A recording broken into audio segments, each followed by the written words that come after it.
Hello. Welcome to, I guess, the first playthrough of Zato this year. It's been a while since I've played this game, but I do remember what happened last time. We were trying to find one of our, I guess not friends, questionably friends. It was more of like, I guess we were acquaintances, but we wanted to be this girl's friend who's, apparently there's a girl who went missing that we're trying to find, and we met another person, right, who knows about her. So today we're doing Marinas Arc. We don't really know that much about Marina. We only know that she seems pretty cheerful and knows one of the friend. I'm gonna butcher the Russian names. I'm not gonna say her name, but she's trying. Marina is related to one of the girls that we are trying to find. So she seems pretty nice though. But yeah, December 19th. I was like, well, wow, like a few weeks ago. Anyways, the inside of Chef's Dokka Cafe is where we're starting off with butchering one of the Russian words. Great. It looked that way whenever I walked past its huge glass windows. The whole interior basked in golden lights. I did feel tempted to enter a couple of times, but whenever I saw my classmates there and realized they'd see me sitting at the table all alone, I just kept walking. You've really never been here before. Mm-hmm. Wow. Well, there's a first time for everything. You gotta try their bird's milk souffle. So good. Alright.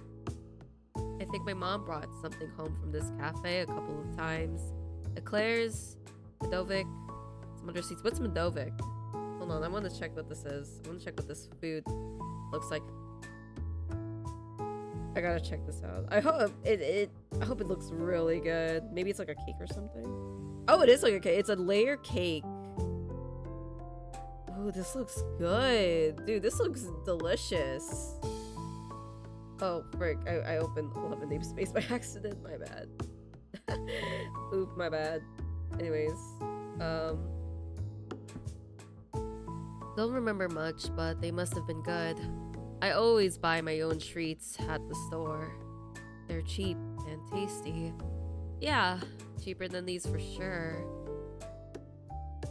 Oh, you got something else? I like kartoshka more.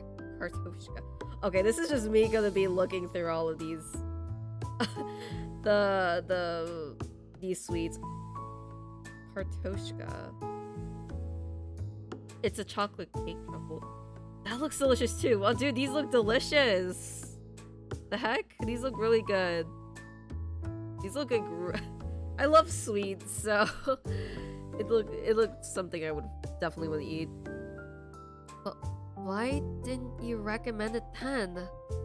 I only have one left. Only one singular ball, damn. Seriously? Hey, don't misunderstand. You just look like a bird's milk kind of person, you know. What's that supposed to mean? Don't worry about it. Just take a bite. Take a bite. Like one, it looked like one circular ball though. Do you like it? It's wonderful. See? Marina's drinking coffee. She seems like a nice girl. At first I thought she was trying to mess with me or play some sort of prank, but now it doesn't seem so. When she pulled me all the way down the stairs, I thought she'd want to talk outside her school. No way, it's cold as hell. Let's go somewhere comfy.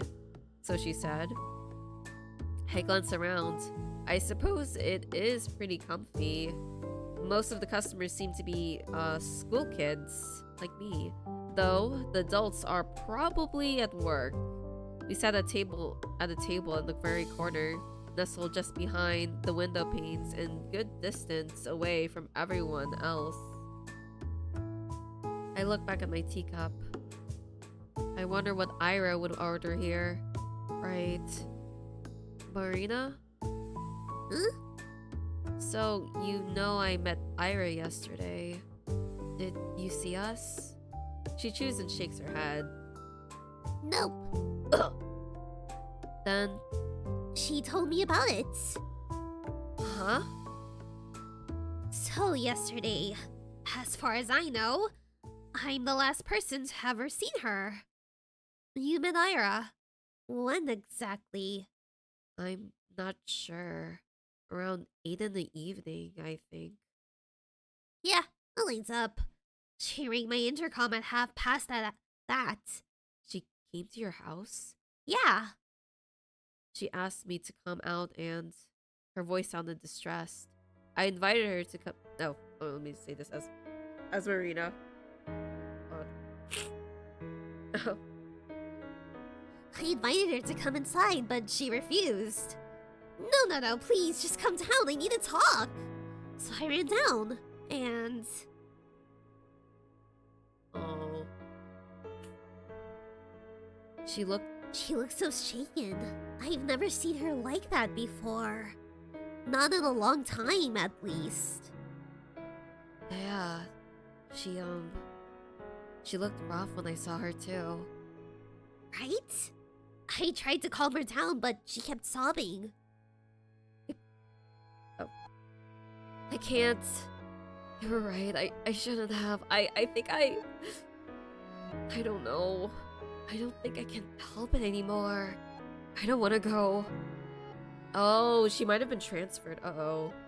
Did she get transferred to another city? Because a lot of the classmates were saying that she's such a troublemaker. She's probably gonna be transferred to another city.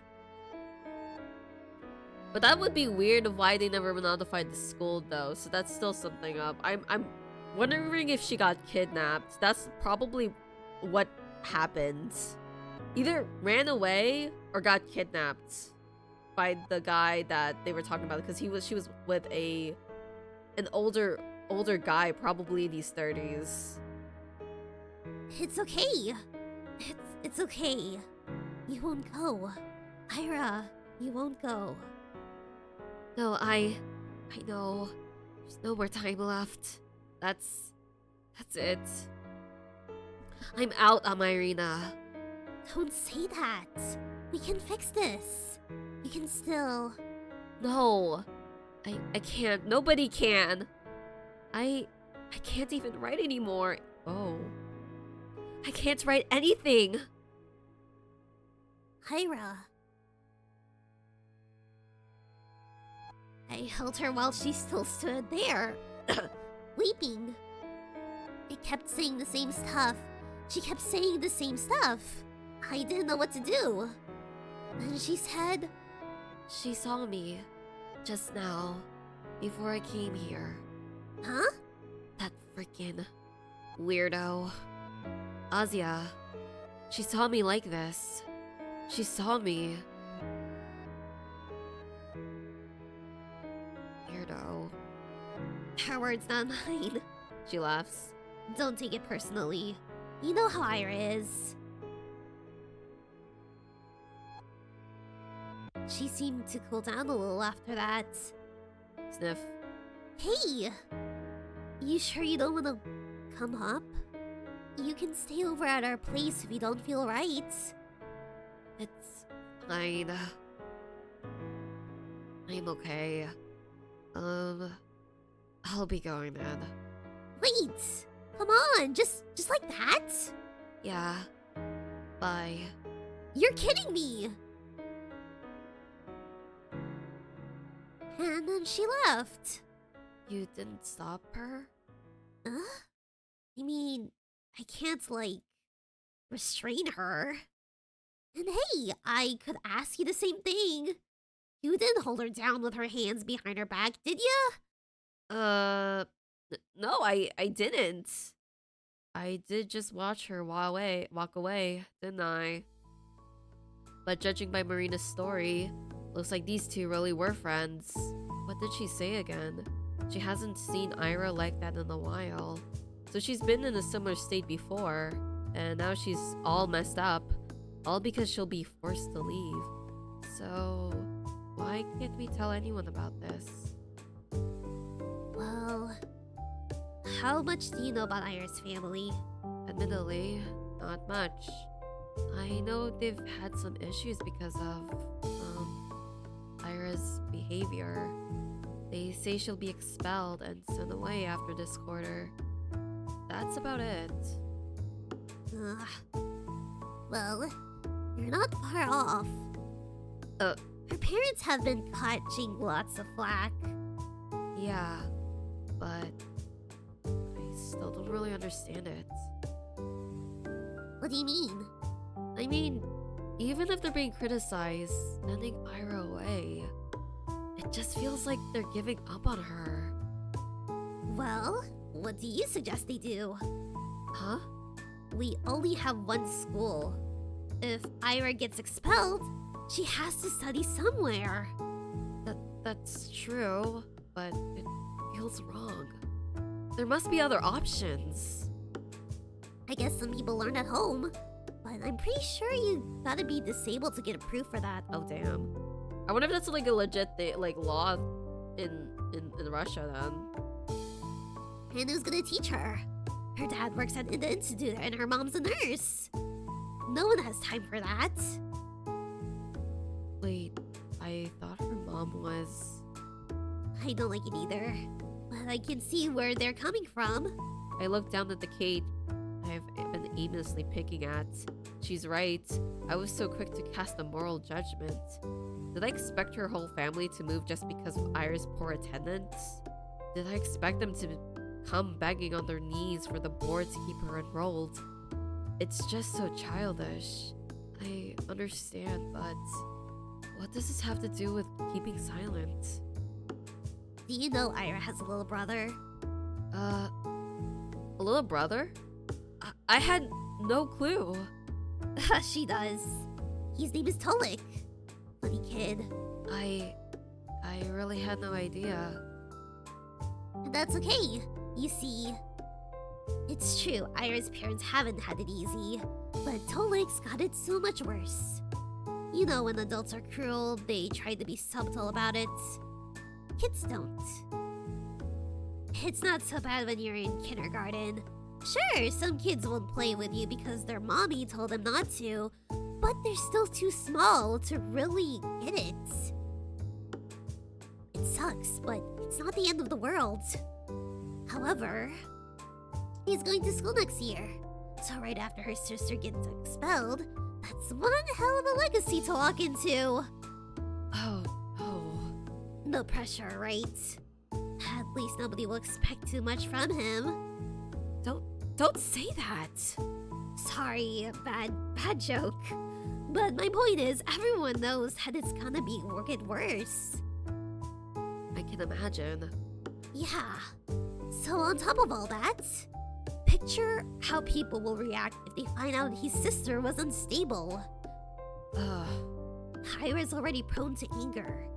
You've seen it yourself, right? Now imagine adding hysterics to the mix. Sobbing, panicking, acting strange.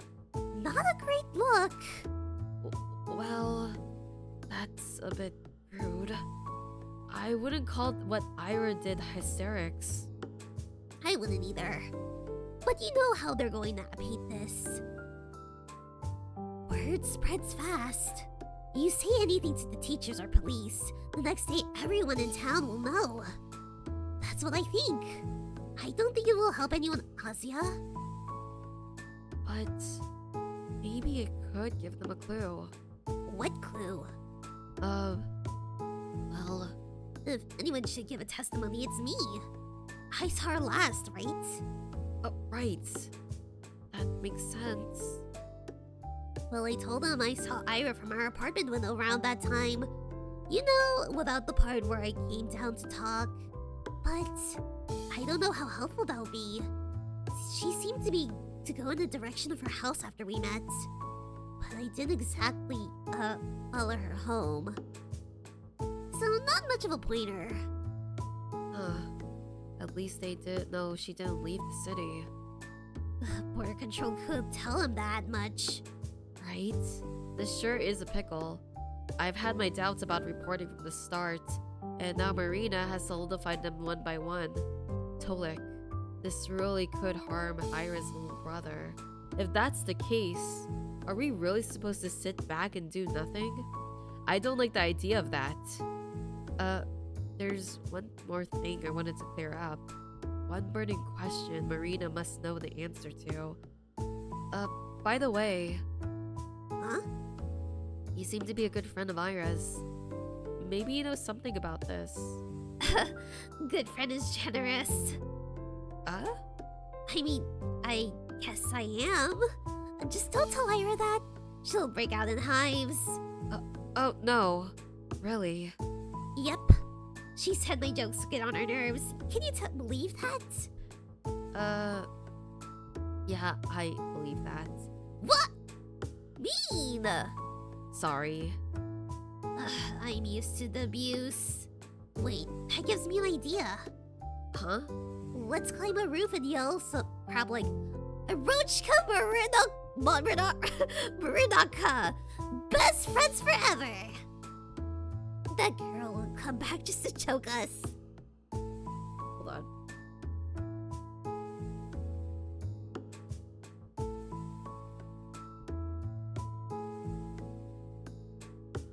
Okay. Whoa! That's so smart. Ain't it? But the roofs are slippery this time of year. Ah, boo. I'll tie a rope around you then. Why me? You seem lighter. That's it? Don't worry. Don't worry. I'll hold you real steady. I have a strong center of gravity. So I'm doing the screaming then? Exactly. Oh no. I'm no good at that. Don't worry. I'll just pretend to lose grip on the rope. You'll shriek your lungs out. I refuse. How long has it been since I last chatted with someone like this? It feels like forever. Marina, huh? When you keep talking, I don't feel uncomfortable, not one bit. Really, I haven't felt so carefree speaking to a person in a while. Should conversations be this easy? It feels like I'm cheating. No, you're cheating on what? Especially considering the circumstance. Oh yeah, you think you're... Okay, I understand what you mean by cheating. Just yesterday, we both saw Ira agitated and crying her eyes out. Today, we learned that she never came back home. It's supposed to be terrifying, but for some reason, it's as if both of us are certain we'll see her again. As if there's no way things will not turn out okay. They have to. Oh, what the hell? Huh? Crap. I know. Aw, bitch. This fucking bitch. Why are you here? Ah, okay. So they finally let you in, huh, Shubina? This place has really gone downhill. Hey, Vadik. Marina. Huh? These two know each other? Are they siblings? Look at you, great, getting a replacement already. Can't blame ya. Come on, Shubina, of all people. He looks at me. No offense. You're keeping tabs on all my friends. How flattering. Also, he's in love. Yeah, in your dreams. It's just funny how you always gotta have someone like that around. Someone like that? Marina menacingly lifts her coffee cup. Oh. You want this in your pants? Ooh, scary. You wanna go banned from your single hangout spot? I won't. It'll just be a happy little accident. With your aim? Look who's talking. Kazuya, this guy couldn't aim for the toilet till he was 11. He's mattress, however. Shut up, that's not... Garen makes sure none of his buddies heard that. He glances back at us, trying to look unbothered. Ugh. Why am I even talking to you? Good question, why? Wasn't she your best friend or something? Huh? Jeez, why does everyone keep saying that? I mean, maybe I'm wrong. You seem to be having a snazzy time without her around, having a good laugh and all. And? You were joking about it too. Huh? In class, you laughed when they declared Ira was missing. Well, ain't she my friend, is she? She ain't my friend, is she? That bitch attacked me. That's not the point. You don't think she's really missing? I don't give a damn. And you don't really seem to either. Why should anyone? You're exhausting. Don't worry, the feeling's mutual. Well, whatever. Just came in to check if it's really Shubin over here. Thought I was hallucinating for a second. So what? They let you in the public now? Must be a big day for you. Having fun? She was before you showed up. Before you showed up. 1. Not talking to you. 2. Learn to take a joke. Whatever. The boys are waiting for me. Ciao, ladies. Enjoy your evening, okay? Why, thank you. With a sneering grin, Garen strolls back to his friend group. What the heck was that? I guess I shouldn't be surprised at running into him. Other kids hang out at the cafe all the time. Even so, it's like a bucket of cold water just got splashed over my head. Jeez, can you believe this? Yeah, I didn't expect that. No, seriously. How can a man be so catty? Never thought about it. It's just so pathetic. She glares at the table of schoolboys from across the room. Do you two know each other? Yeah. We played together as kids. Oh. It's a boring story. We got along when we were little. Then I grew into a normal person and he grew up into a jerk. So we stopped talking. The end. I suppose that happens a lot. Yep. Well, I'm not exactly sad about it. It's like, bye-bye. Don't let the door hit you on the way out. Speaking of which, wanna head out? No fun sitting here with those losers stinking up the place. Yeah. Let's go.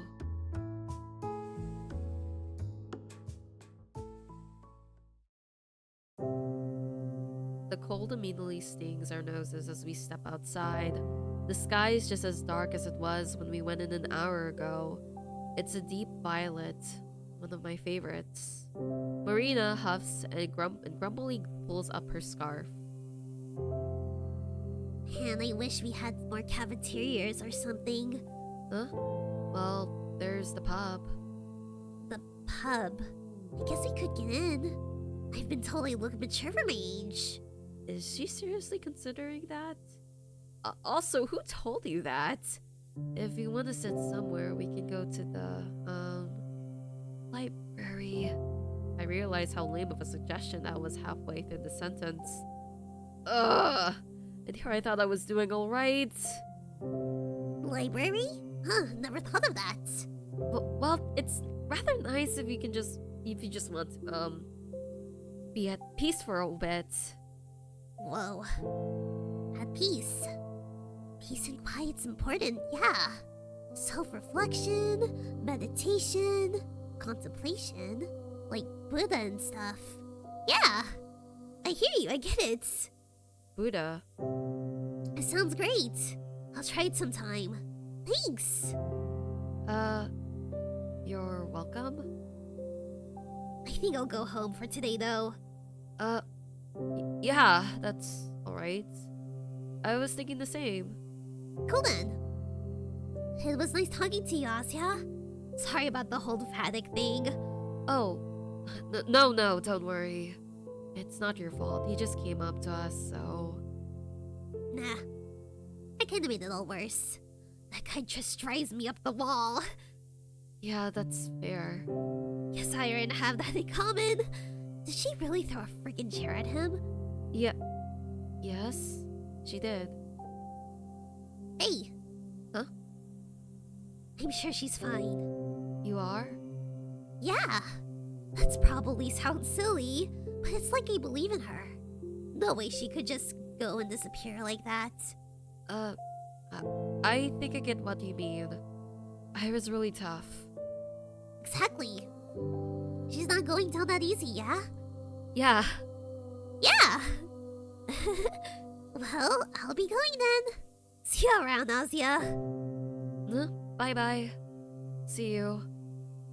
Marina energetically waves her minute at me and runs off down that road. I wave back before going on my own way. I shoot a parting glance at the cafe. There's a table occupied by Garen's friends, and ours is... I never paid attention to it, but the table we sat at is half obscured if you look at it from the outside. As this angle, only Marina's back would be visible to passersby. If she usually sits there, then Ira might have sat at this cafe as well. It would make sense that with Garen's comment too. Oh, replacement. Oh, so they went together here. Okay. Interesting.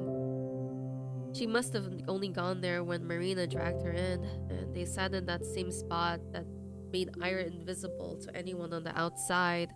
I wonder if that was intentional. I should ask Marina about it, and also about what kinds of sweets Ira liked, and whether she preferred coffee or tea.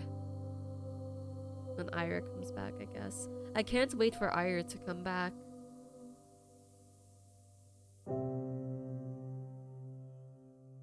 I saw this was a paranormal, horror, psychological horror, basically, so I wonder how that's gonna play out.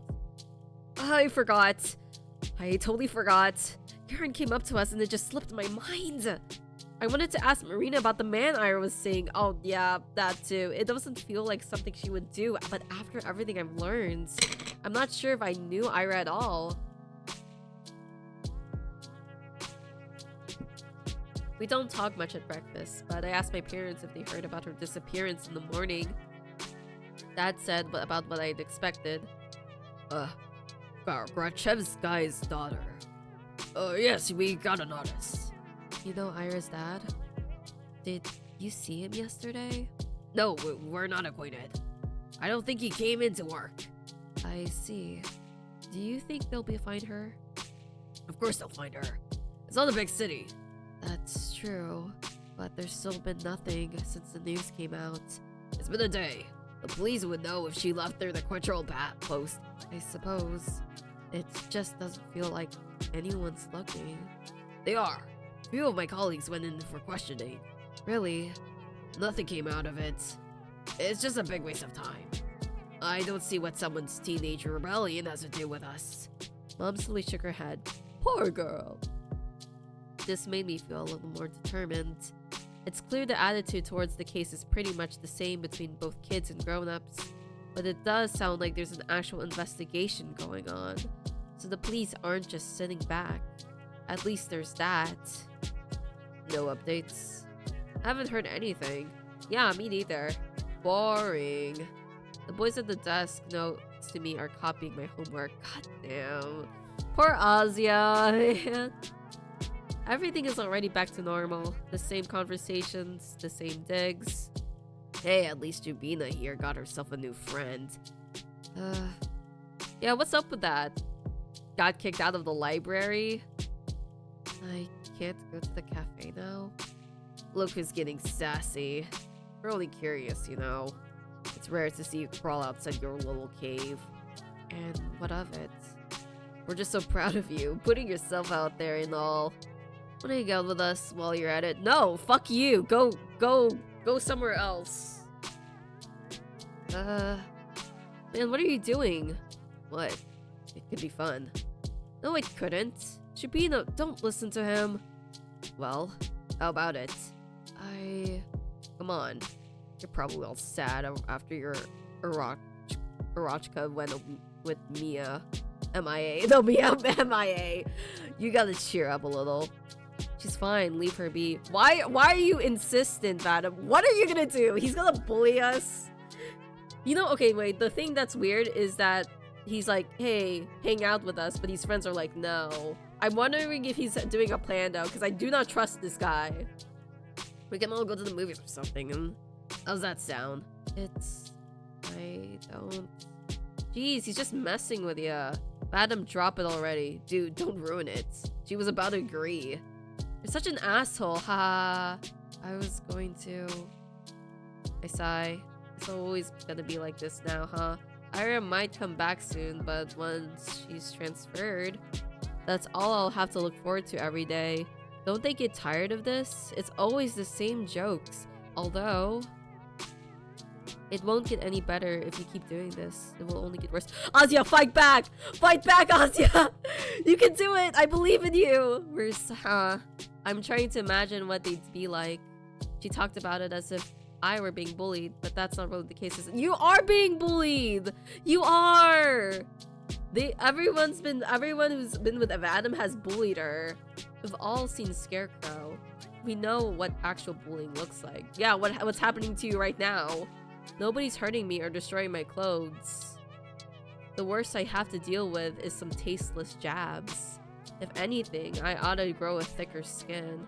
I imagine she meant the boys who could more cruel, but would they really? Don't guys riff on each other all the time? They always call each other names and laugh about it, right? It's just the way their friendships work. So it's not fair to assume they're trying to make me feel bad.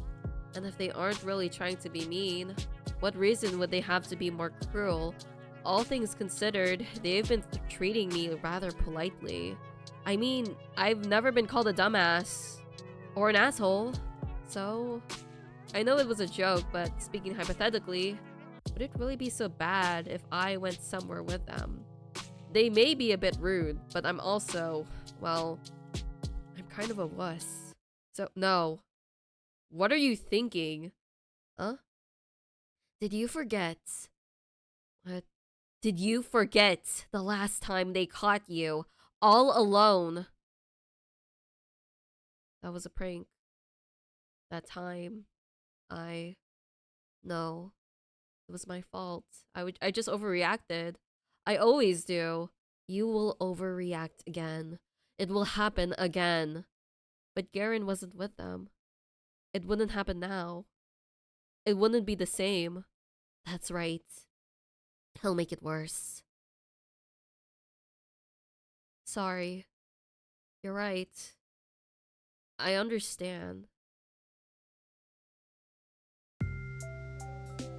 Oh god, what happened? What happened to her? You know, okay, when she said that, like, oh, they're not bullying me because they're not calling me, like, derogatory names. Oh, they kind of have, I think, in the game, haven't they? But, like, the thing is, I think her mindset is something a lot of kids really go through when they first get bullied, though. Like, I think that is a very common mindset where you're, like, thinking, like, oh, they're kind of being a jerk, but they could have been worse, you know? Like, what they're doing isn't too bad, and I can handle it. I think what Azia is going through is something very similar. Well, she probably isn't thinking of the mindset of, like, oh, she thinks she could handle it better, like, a lot more better. But, like, I think a lot of people, like, when they first get bullied, they have that particular mindset where, like, it's not that bad, I can handle all this, I'm not actually going through something serious. If I was getting bullied, then I would actually do something, but in reality, they're not doing anything because they don't realize they're actually getting bullied. Like, I kind of had that similar mindset when I was little, when I got bullied, so it was a bit different compared to Azia's, though. Well, actually, maybe a little similar, because I also thought it wasn't a big deal, and from what I'm seeing, from what Azia is going through, she also thinks it's not a big deal, which is, that is a huge thing a lot of kids who first get bullied think through, that what they're going through isn't a big deal. Yeah, it might hurt a bit, but it could be worse. It could be a lot worse. And yeah, I just feel bad for Azia, because I'm assuming this is her very first time getting bullied, and she is a very timid girl, right? So she's definitely pushing all of this, like, kind of in the back, and she doesn't really have any support person except for Ira, and maybe who is gone, and Marina is probably going to be that next support person. But yeah, just Azia just reminds me of, like, just younger kids who first get experience to bullying. Like, this is their first experience getting bullied. Well, actually, maybe there are other kids who also have, like, they get bullied multiple times and they still have that mindset, but this just gives me, like, yeah, very timid kid. Like, I feel like this is just a thing where you, like a mindset a lot of younger kids have. Claudia. Marina. Hi. Marina runs to me across the hallway. I feel a little better right now, way. Hey, I got some at home save yesterday. Isn't it obvious? Yeah, thanks. You? Almost died. What? Wait, I think I read the log wrong. We got home safely? Yeah, thanks. Okay, so there's this hopscotch on the way to my house. She slipped. Can you believe that? They didn't even stand it. That's a hazard. A deadly hazard. Unforgivable. That's what I'm saying. I told my bro to file a complaint, but he just blew it me off. Imagine that. That's so terribly rude. I'm basically crippled and he doesn't even care. Oh no. Is it that bad? My butt hurts. Oh. Get well soon. We chat about dumb things like that for a minute or two. I still can't wrap my mind around how natural it feels. It's so much fun, but I can't shake off the feeling that we're trying to stave off a question no one wants to hear the answer to. Marina has been nice enough to set an easygoing atmosphere. It's only natural that I should be the one to ruin it. By the way, have you heard anything about Ira yet? If Marina were a dog, her ears would droop. No. You? No. We never had each other's contacts. I see. Should've figured. I doubt she'll call me even if she had my number. Marina was the person Ira went to. If she did get in touch with anyone, it would have to be her. Her or... actually, I want to ask you about something. Oh! What is it? It's about the man. I look around. The hall is rather crowded, more than I would like. I'm not sure it's a good place to discuss this. Marina seems to understand what's on my mind. Hey! How about we talk about it after school? You don't have any plans, right? I'm free, so... yeah. That would be great. Sweet! I got 5 lessons, so meet me right after. Alright. Later then. I gotta go back to my friends. Okay, see you. She returns to the group of girls on the other side of the hallway. So Marina is pretty popular. Well, duh. She's a really outgoing person. Seems like the type that can get along with just about anybody. I'm just not used to people like that paying any attention to me. It doesn't feel right, or feel real, as if it's breaking some sort of unspoken rule. As if it's yet another way the universe has allowed me to cheat. The school day passes slowly. The boys don't talk to me after our short morning exchange. That's good. The room felt like it was buzzing with gossip only yesterday, but everyone seems to have already lost interest. What more is there to say? I figured that's how it works when someone you don't exactly care for leaves the picture. If Ira had never stood up for me, I'd probably feel the same. The Russian lesson drags on and on. They called me to the blackboard last time, so I should be safe today. My thoughts drift to a different place, and my eyes wander. The windows. Thin frost engravings have begun appearing on the glass. Later than I expected. Maybe the humidity levels haven't been right. They always draw it swirly in cartoons. I wonder why. The frost I tend to see is nothing like that. It looks a lot more like an imprint of a prickly pine or a clear surface shattered into fractals. A maze of edges expanding and folding over one another. It forces you to focus and unfocus. It pulls you in like a kaleidoscope. It makes it so that you look at it, into it, and through it. Into the same repeating pattern of white barbs, an ornament of needles upon needles upon needles upon needles upon needles upon needles upon needles.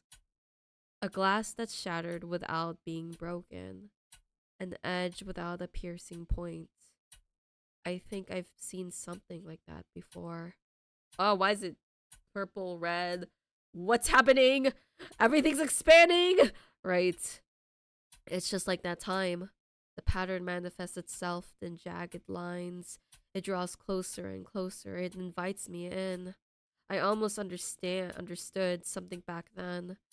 I almost realized something very good and important. I wasn't in the right state at the time, but maybe now. Maybe that's why I'm seeing it. Maybe it's time. If I just look closer, strain my vision. Concentration of sharp edges is so dense. My head and skin and eyes begin to sting. Is there a form? A shape? A sign? A number? No. It's not enough. If only I... No, it's too much. Too bright, too beautiful. It's so overwhelming. My eyes blur. It's so beautiful, I might cry. It's too much, oh my gosh, it's too much. That is a lot. A bird flies past the window. Huh? I look around. I wonder what that was about. Everyone is quietly writing in their notebooks. Did anyone hear that? Did anyone see? My eyes snap back to the frost-covered window. It's lovely.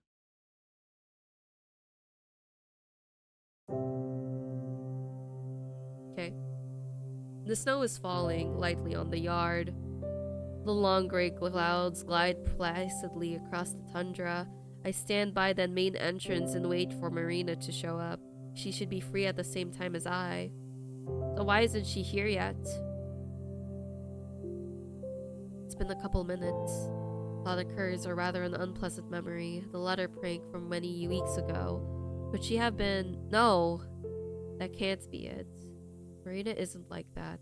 I walk down the steps. She might have thought we're meeting in a different spot. It's not like either of us specified we'd be at the school gate. It must be a misunderstanding. Maybe she had PE and used the back exit. I'll scout the perimeter just in case. The snow around the yard is deep and somewhat bothersome to trudge through. Because of what? That? When you see someone go behind the school, you know they're either doing sports or trying to smoke without being noticed. I don't believe Marina smokes, though. Oh? I hear soft voices coming from behind the gym. Aha! Marina's class must be getting out of PE. I knew it.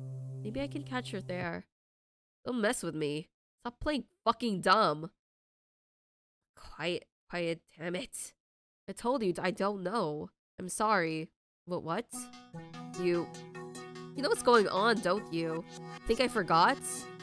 He's been saying random shit, staring at nothing. Mom's getting real worried and... You know this, right? Right? The boy's voice is so shaky, it takes me a moment to recognize him as Garen. Wait, Garen? This anxious? You had this. Marina. Are they actually siblings? Panic. I'm begging you. Please. Please. I don't know what to do. I'm sorry. I don't know. I wish I did, but... You got better. Listen. Don't give me that. I have a pair of eyes, alright? I know you're not the same or whatever, I get it. But you're functional.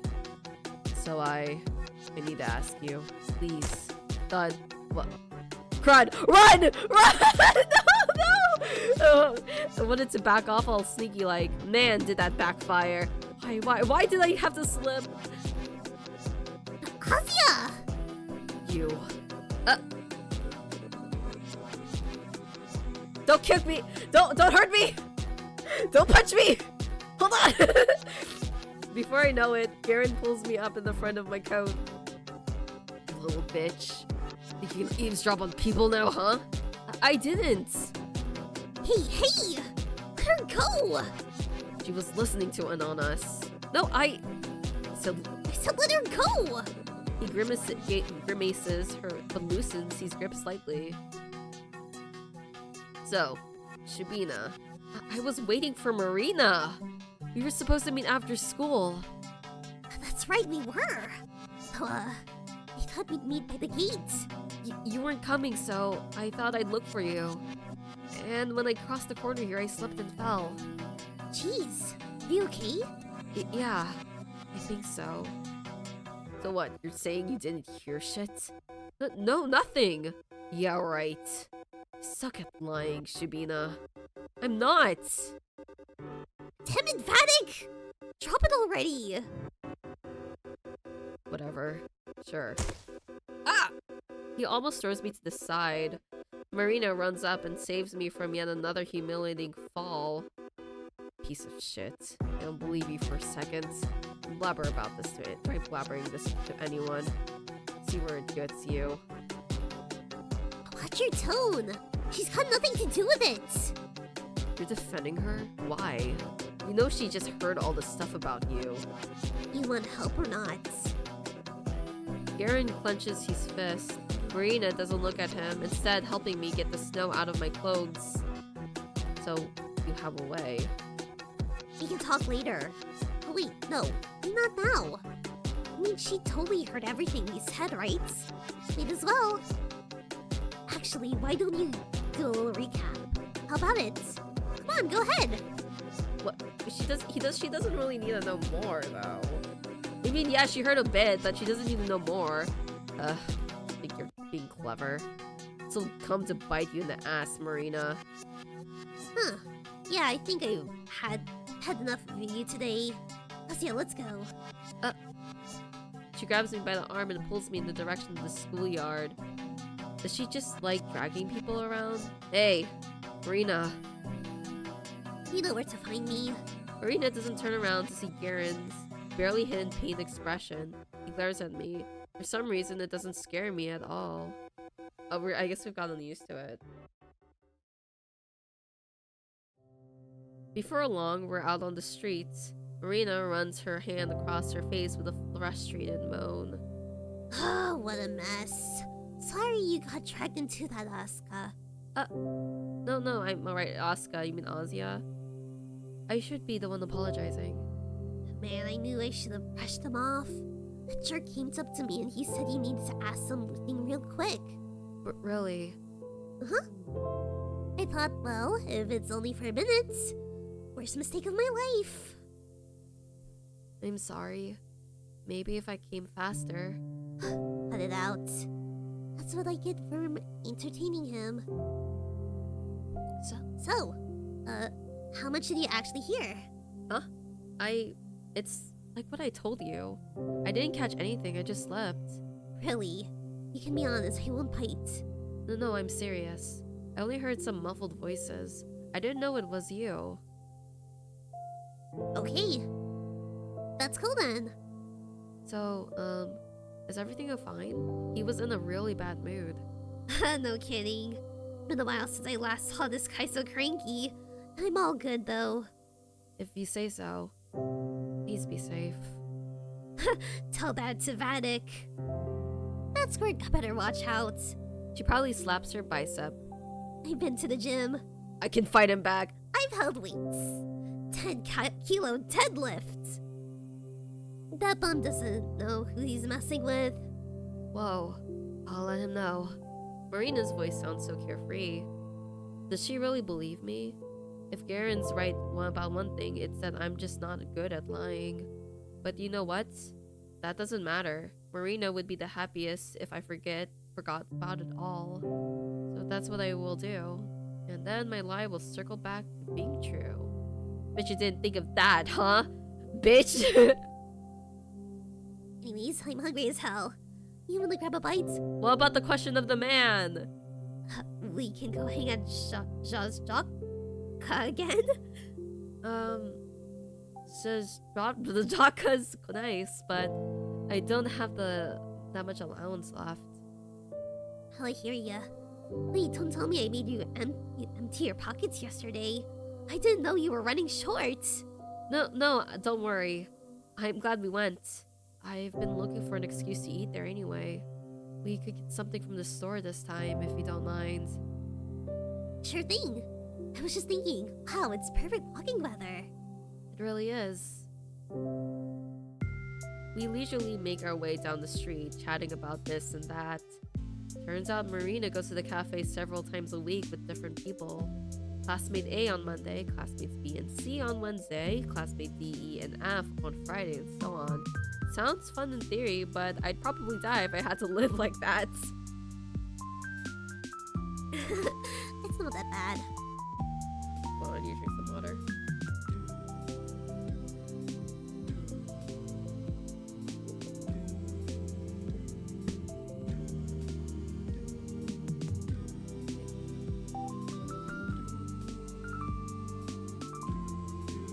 If I really told him to go, I don't. Still, it must cost you quite a lot. I guess. I got plenty of allowance, so it's whatever. Are you rich? Oh, I see. That's nice then. It's good when parents are so understanding. Though I wasn't really talking about money. I wouldn't know. I live with my big brother. He doesn't care as long as I don't bother him. And I don't bother him as long as I have cash. It's like we have a contract. Oh wow. That's pretty cool. You think? Yeah. I mean, it sounds fun living with your sibling. And you get to eat treats at the cafe all the time. Not all the time. You think that I'm some sort of sugar addict? So that's where you get all that energy. Now listen here. I'm joking. No, I'm serious though. I don't just stuff my face there every day. We go to the movies pretty often. You know, at the community center? You could tag along sometime if you want. You mean it? Of course! The more the merrier.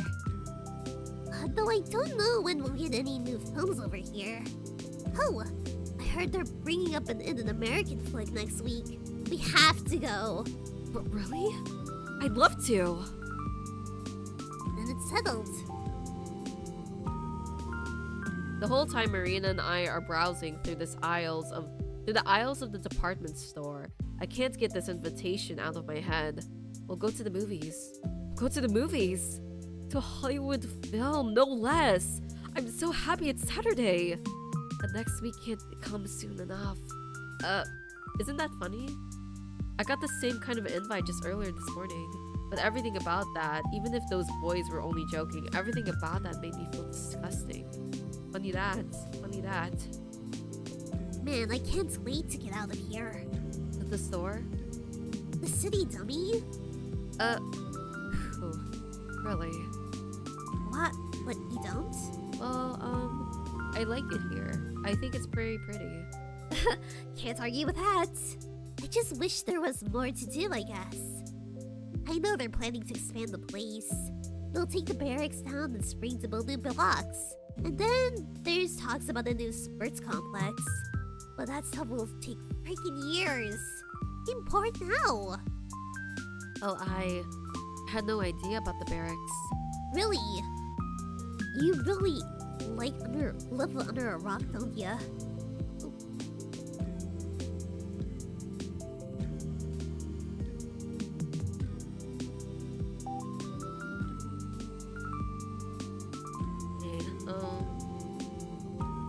It sure seems like it. Well, She looks so sad. She's like disappointed in herself. well, now you know. Point is, there's jack all to do here. Can't wait until I'm done with school. That's just a year and a half left. Do you know where you'll study already? No clue. Ah, I'll see where life takes me. I'm a person of countless talents. Who knows one will be my calling? well, really, that's pretty amazing. I don't have that many skills, I think. You can write poetry. You're pretty good at writing poetry, actually. Well, it's all about the mindset.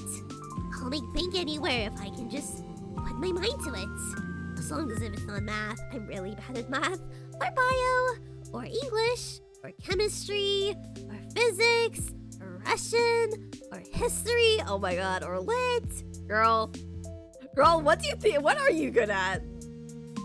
Wait a second. So how about you? Have any plans yet? Well, I'm only good at writing essays, so probably something in the arts. Oh, I thought you were like the top student or something. No, not at all. I do my homework, but when the teacher asks me something in front of the class, it's like my head goes empty. That's so relatable, though. That's so relatable. I don't do very well on tests either. Oh, that's surprising. You look pretty brainy. Thanks? No problem. I guess good, nice compliment. Both of us end up getting fruit juice and sausage rolls. Sausages, yum. For a while, we walked down the main street and I listened to Marina tell me funny stories. I don't contribute much, but at least she seems to enjoy making me laugh. I probably come across as boring, perhaps.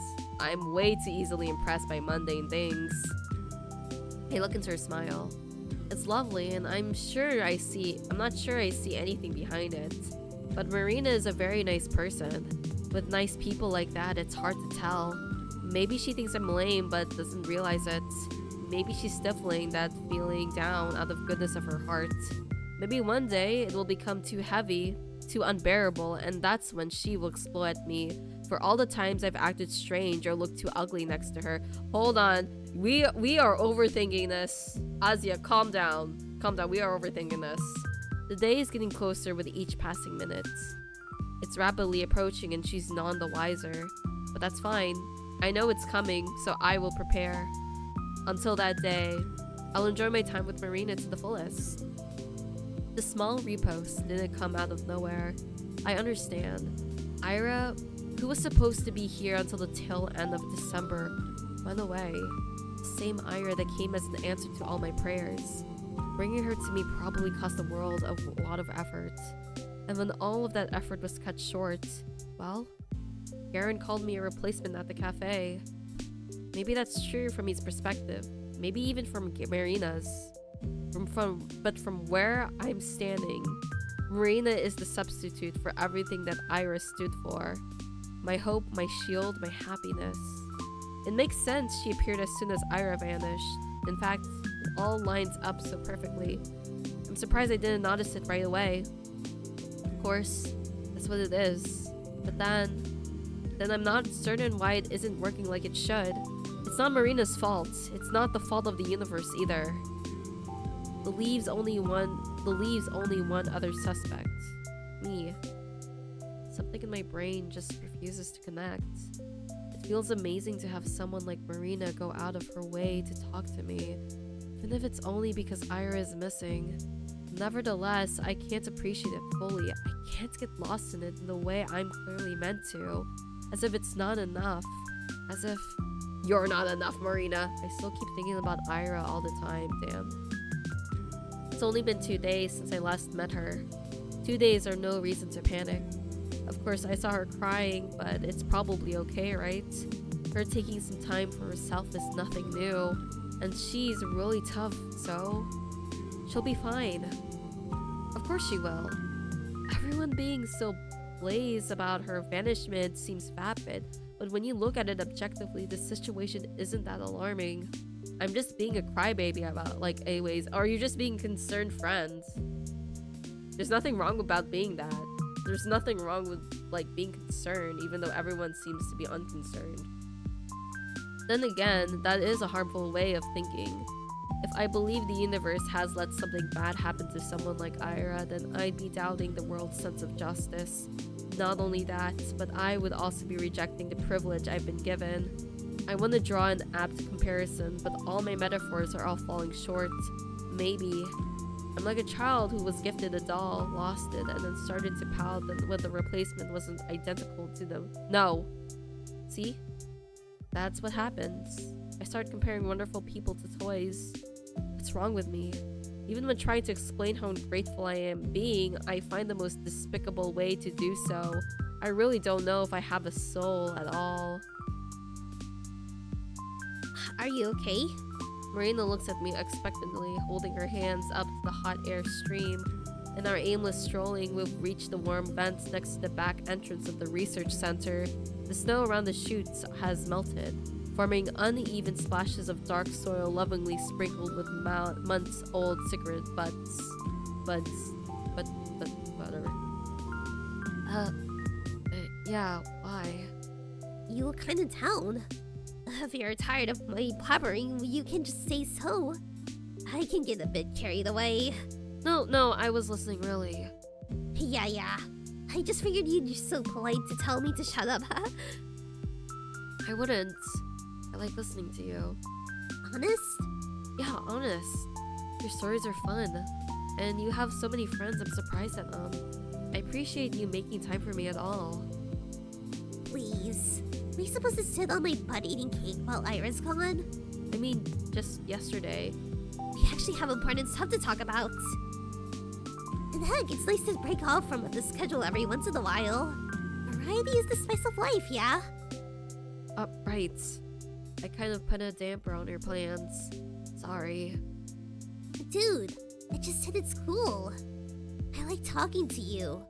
It's like relaxing. Relaxing? Yep. It's weird to saying that with the disappearance and all, but but when I discuss this stuff with you, it doesn't feel so scary. That's amazing. I've actually felt that way since yesterday. I thought talking about such things should make you anxious, but it doesn't feel that way at all. Right? Now that's scary. What kind of therapy is that? It's pretty strange. Speaking of which, you want to test something? Right, yes. There's this rumor going around and I don't know if I believe it. Maybe you know. Huh?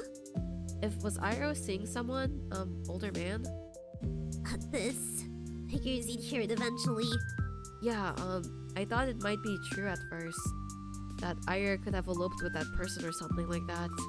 But you never mentioned anything of that sort, so it's probably just gossip. Elope? Ew! Ew. Why? I thought it sounded quite romantic. No! No, ew! Romantic? That guy's like 35! Well, love has no age, right? No, it does! It does! Ew! Yuck! Don't go around saying stuff like that, it's dangerous! My face goes red. Did I really say something that embarrassing? Ugh. Hi, Money! Welcome to stream. How's your day been? Okay, well, I don't usually say anything when others bring this up. Like, if somebody asks me about it, I go, man, I've never seen her do anything like that. What a load of crap. But you, I think you'll understand. That's my brother. Oh, I knew it! Okay, I had a feeling. I had a little bit of a feeling. But yeah. So maybe the brother picked her up and maybe like, cause Marina and Ira are friends, so maybe they went to like the same apartment or something. Oh. Huh? That guy? The old guy? It's my bro. So Ira and your brother are... No! They're not like that at all! Gross! She sticks her tongue out as if she's about to gag. That bad? I would literally die. Oh, no. But, what's going on then? If you don't mind telling me. It's fine. I think if anyone should know, it's you. Oh, really? I can trust you, right? You're not gonna run into the telltale under the first chance you get, yeah? Of course. I mean, of course not. Thought so. Anyways, my brother, Lev, he works in the labs. Like, the ones at the research complex. He's been helping Ira. Helping? With what? I guess you could call it managing her stress. Huh? Oh, she's taking medicine? He has some kind of neurotic condition. Sometimes her head just goes haywire and there's nothing she can do. Lev says it's some sort of brain chemistry stuff. I can't say anything more than that. Is this where the psychological horror comes in? So when she get angry at her classmates? No, that's Ira at her soundness, if you can believe it. Oh. You know it when you see it. Sometimes you just can't focus on anything, any sound, any person. Sometimes her mind gets tangled and she starts to panic. Things like that. I see. You think she was, anything about the day we saw her? It's probably relating to an actual condition, though. I'm really curious. But though. Yes, absolutely. It hasn't been that bad in a long while. Not even a year ago when she just started treatment. All along, this whole time, I had zero clue. The more I learn, the stupider I feel. Just picturing her going through all of that makes my heart ache. Poor Ira. We're lucky, really. I mean, I don't know where she'd be if Lev refused to help. There's only so much I can do. But he got Ira the meds. Meds. Some pills to keep her head in check. They're not the type you can get from a pharmacy. You mean legal drugs? That's what I'm thinking. What? No! Don't make it sound so scary! So sorry, maybe I misunderstood. Jeez, it's nothing that bad. It's just a new type of pill, so it's hard to come by. Oh, wow. Well, anyway, I taught Ira followed Lev's recommendation to a T. But at least she got better for a while. What I'm thinking... No, okay. This is a theory. Because Ira might have... I'm wondering if Ira was crying a lot because her parents found the medication, right? I don't think she would tell her parents about the medication. And maybe since they saw her taking the medication, they got really angry at her for it. As I know there are like certain families that don't like seeing their kids on medication regarding like problems with like their head or like behavior problems. So probably she got into an argument and that's why she ran away and was crying. That's what I'm thinking. That's incredible. Your brother must be an amazing person. Both of you. Yeah, stop it. I didn't do much. I wonder if this is also what Garen is thinking. Maybe like ask your brother to get like medication too for something. Probably annoyed her more than anything. I'm sure you were important to her too. Huh? You think so? Uh-huh. Well, who knows? Who knows? I rejected therapy after all. What? She just flat out refused a month ago. Oh, never mind. Stopped taking her pills, stopped coming to her place. And well, you saw what happened.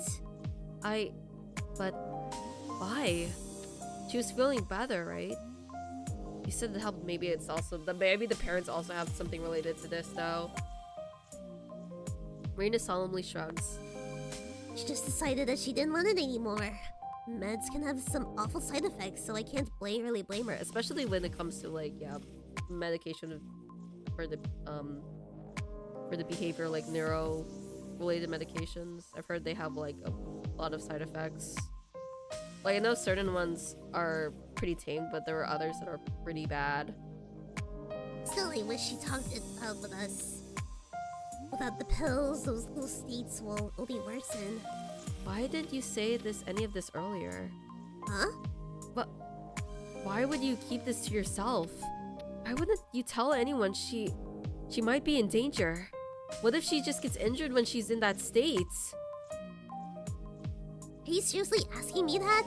I told you why we can't go around telling people she had issues like that. Think about her kid brother for a second. Think about Ira for a second. You really think their family reputation is worth more than her safety? That's not right at all. Jesus, Asia, I'm not saying that. Look, let's say I told the police about Ira's problem. Let's say I told them Lev was helping her. What then? What would that change?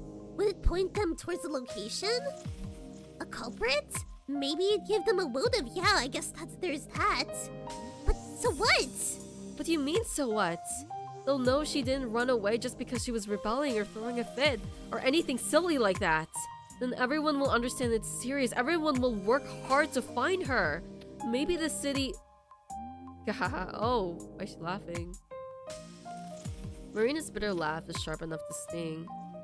They'll take it seriously? Band together? Lizzie, you should be on TV or something. Listen, Asienka, that's not how it works at all. You mean the police? The world. You think everyone will suddenly feel bad for her? That's cute. let me tell you what people actually say. People will say, "Oh, that makes sense. I always thought there was something off with her. That's right, she was totally messed up in the head. Yeah, this was bound to happen. Sick people can just snap. It's sad, but what can you do? No point in looking now. Better to 10, she killed herself in a ditch. Landing 100, she froze to death." Shut up! Don't say that! Stop lying to me! I'm not lying, damn it! That's how it's gonna go and you know it! They'll turn it into an excuse to gossip more! They'll turn it into an excuse to brush her off! Her life, her choices, her disappearance, everything! Even if Ira's really gone, everyone will remember her as that. She'll be the basket case that always had it coming. Does that have a nice ring to you? That's just not right. That can't be right. It's... A hard pill to swallow? Marina. Be mad at me all you want. And also, you have no idea how mad I am.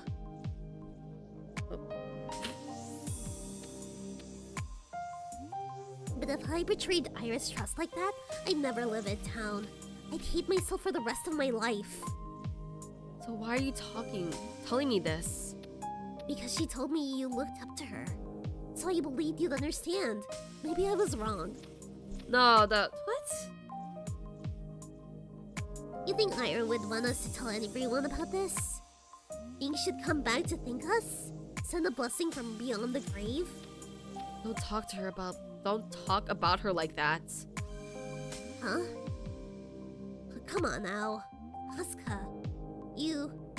That's not my name, it's Asya! You gotta face reality. You know how everybody will react when... No, it's not what I mean. I wiped the tears and snot that had apparently been pouring down my face. Don't talk about her like she's dead. Marina's lip trembles. She quickly sniffs her nose and fixes her collar. I don't really believe she's dead, you know. I want you to understand, alright? Ferry kept silent for a reason. I don't know if she's right or wrong for that, but I get it. When people learn about those things, it never turns out good. It's just degrading. I understand. Do you? Yes. It's probably right.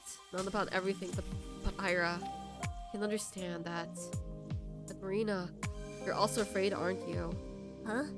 If everyone learns about your family helping Ira with her condition, they'll suspect Lev, right? Well... You said he got this rare medication. Did Ira's parents know about this? No, but... I don't think you're allowed to do that, are you? Huh.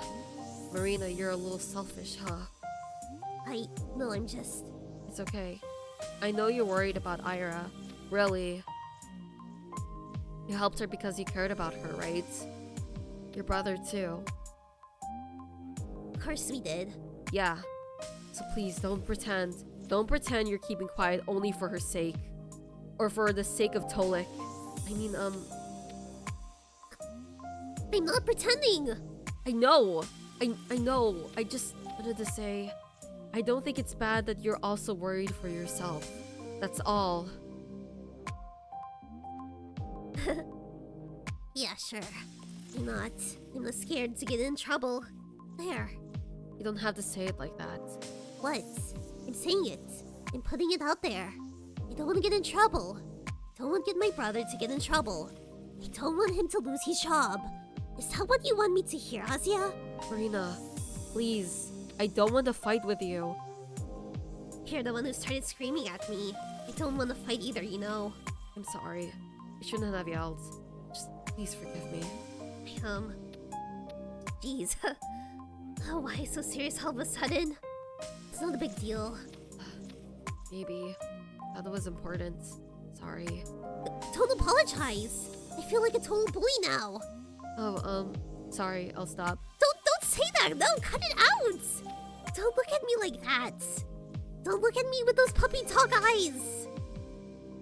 Alright. Let's look away. Crying out loud. Marina chuckles and lowers her head. Her smile is wry and tired, but for some reason, I don't feel sad looking at it. Something about her defeated expression makes me feel hopeful. That doesn't sound very nice when I put it like that. Sorry. Yeah, got carried away as well. Oh. Oh no, not at all. You weren't rude or anything. Oh really? I'm not usually like that. I don't talk like that. It's probably like an outburst maybe. I know. You're right. I said it in a nasty way, but you're right. I can come up with 100 of these noble excuses, but they're just excuses. I'm just trying to keep my nose clean in the end. It's really lame. That's not true. You need to look out for your own family too. All of the good you did for Ira's sake still matters. Please don't belittle it like that. Maybe it does. I don't know anymore. Everyone's just looking to save their own skin at the end of the day. Every man's an animal, yeah? That's not what I meant at all. No? I think you're still a very good person, Marina.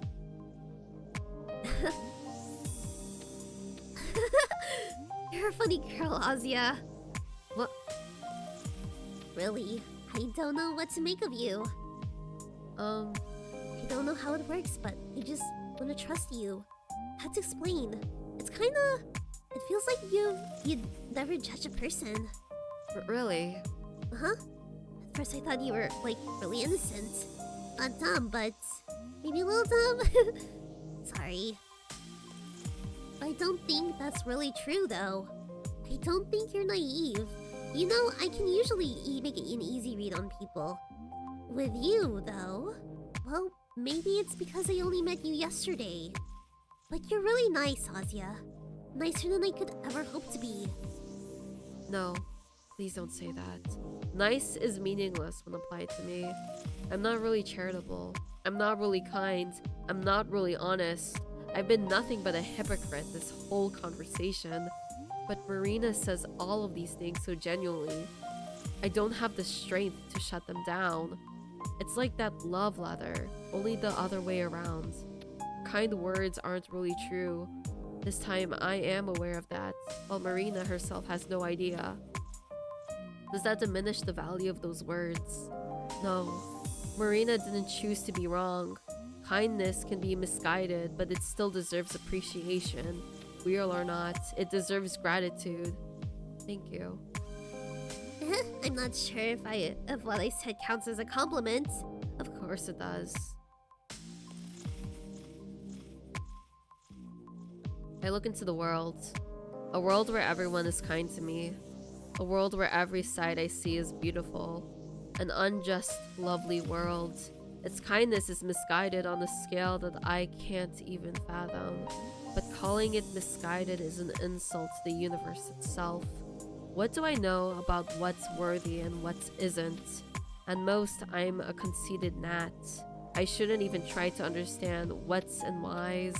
The only thing I have the right to do, the only reasonable thing for me to do is to say thank you. So I will do just that. I'll say it. I'll say it as many times as it takes to get my feelings across. In other words, I'll say it endlessly. Thank you, thank you, thank you, thank you. Oh my gosh. That's a lot of thank yous.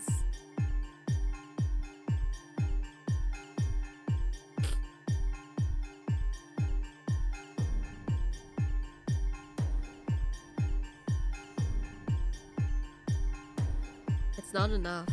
My life is finite. Whatever. And so is my gratitude. It will never be enough, even if I keep living until our dying sun swallows the earth. It's a promise I will never fulfill, so I'll retract it. I apologize. I need to try a different approach. The number of gratitudes I can express will always be finite and meager. But what if the gratitude itself becomes infinite? An expression of endless gratitude. Is that possible? Does it sound right? I can repeat my thanks for as long as I live, like a pulsar emitting wave after wave of electromagnetic radiation. Yes, just like that. A pulsar's radiation travels endlessly inside a vacuum, Mine should be able to do the same, but right now, my signals keep getting buried under the 10,000 kilometers of our planet's atmosphere. They're too weak, they dissipate under the weight of our 5 quadrillion tons of air. Oh my god, these facts!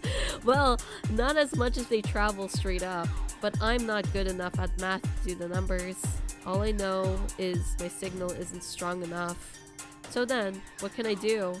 I could become an astronaut and fire off my messages from my orbit. That has to work.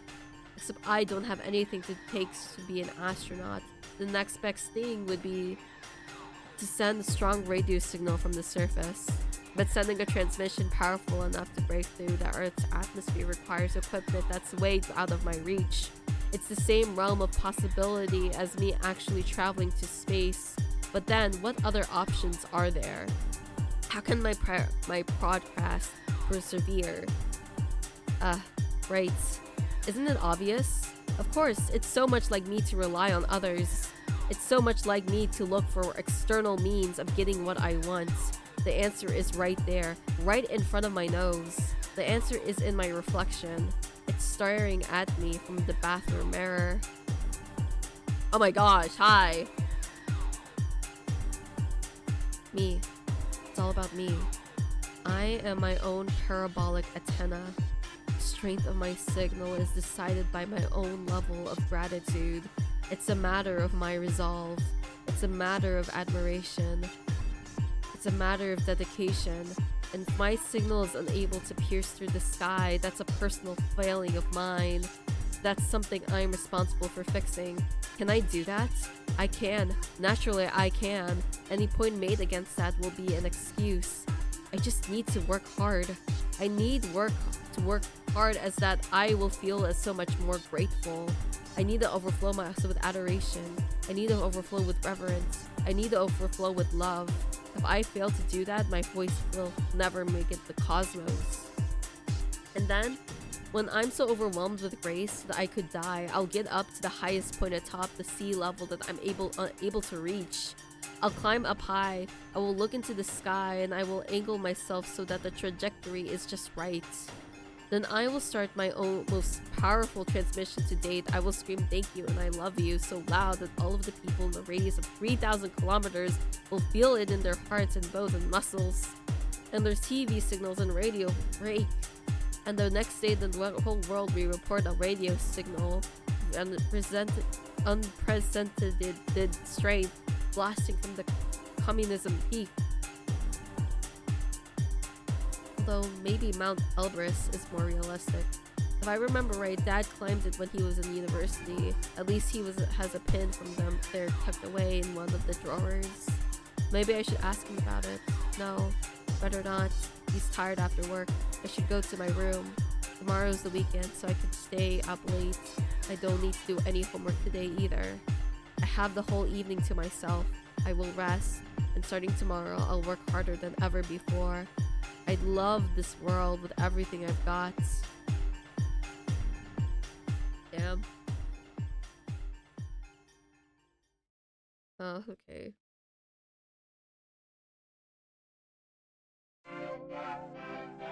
Oh, the library.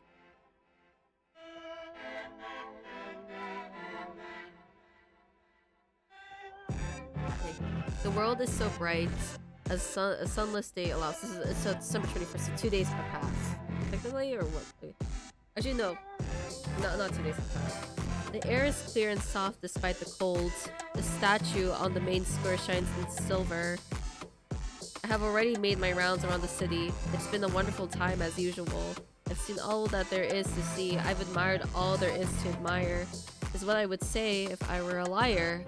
I traveled south towards the single place I've been neglecting. It's easy to avoid since it's right on the edge of the long residential street. The car repair shop. There's nothing special about it at all, aside from the fact that the owner's son is a classmate of mine. So what's my problem with it? I suppose you can call it pettiness. Ever since that one incident, I've been avoiding the spot like the plague. Oh, what happened? But it was never the shop's fault. It was poor luck, that, and my own overreaction. If I want to achieve my goal, I need to get over myself and face it. That's right, I'm sticking to it. I'm sending my message to the universe. Of course, there are requirements I have to meet. I need to take in and process the beauty of the whole entire world to achieve the right signal strength. If I can't find the beauty in everything this town has to offer, how can I ever grasp the grandeur of the planet, let alone the universe? I'm well familiar with every other part of Barkuda 5, so excluding one area because of an old joke gone wrong is just unfair. I'm sorry, car repair shop. I'll fix my mistake. I momentarily freeze up, then scoot behind a corner. Just now, was it Garen walking down the side of the road? Oh no, not him! Ah! Oh, he's gonna beat me up again. I peek out just to check. Ah, fuck you, kid. That's right. He's marching quickly, hands in pockets. Don't come near me, please! A couple of times he turned around as if to make sure he's not being followed. Huh. I wait until he is a good distance away before I come out of my hiding. I'd rather not encounter him after what happened yesterday. Yeesh. He's never been this crude with me before. I mean, there are plenty of people on the street, so maybe I'm being overly cautious. But better safe than sorry, right? The road ends. There's this workshop. It's bathed in pure white light, almost as if it's glowing, inviting me in. I take a look around and don't see anyone, just cold and empty cars, some crates stacked by the building concrete slabs. The snow keeps softly flowing from the hills. It's quiet. I take a peek through one of the windows, but the only thing I see is my reflection. They fixed it. Then? Is there really nobody inside? It's not like I particularly wanted to enter, but I thought that might be the best way to go about it. Have a quick glance, seeing how normal everything it is, then leave. Nice and simple. It looks like they are closed today, though. I was certain they worked on Sundays, too. I should just check the schedule at the door. There. I scratched up metal plates. Let's see. Oh. It's Saturday, right? So. Huh. Should be open. It's Sunday, just past 12. Oh no, it's Sunday. I knocked on the door and then gave it a tug. It won't budge. Huh? I give it another tug and then a push. That's strange. Maybe it's not the time yet. When did, if not today. Will the universe really hold me back like that? No. Let's not jump to such conclusions. The mechanics are probably on lunch break. Ha, of course. Though I don't believe they had it listed. Did I miss that? Huh.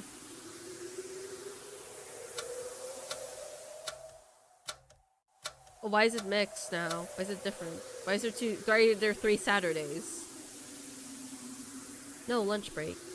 If it's not me being inattentive, then why? Oh, maybe it's some sort of holiday today. I'm not bad at keeping track of things like that. Oh, I'm bad at keeping track of that. Still, shouldn't there be a notice or... Wait, look over the metal plate again.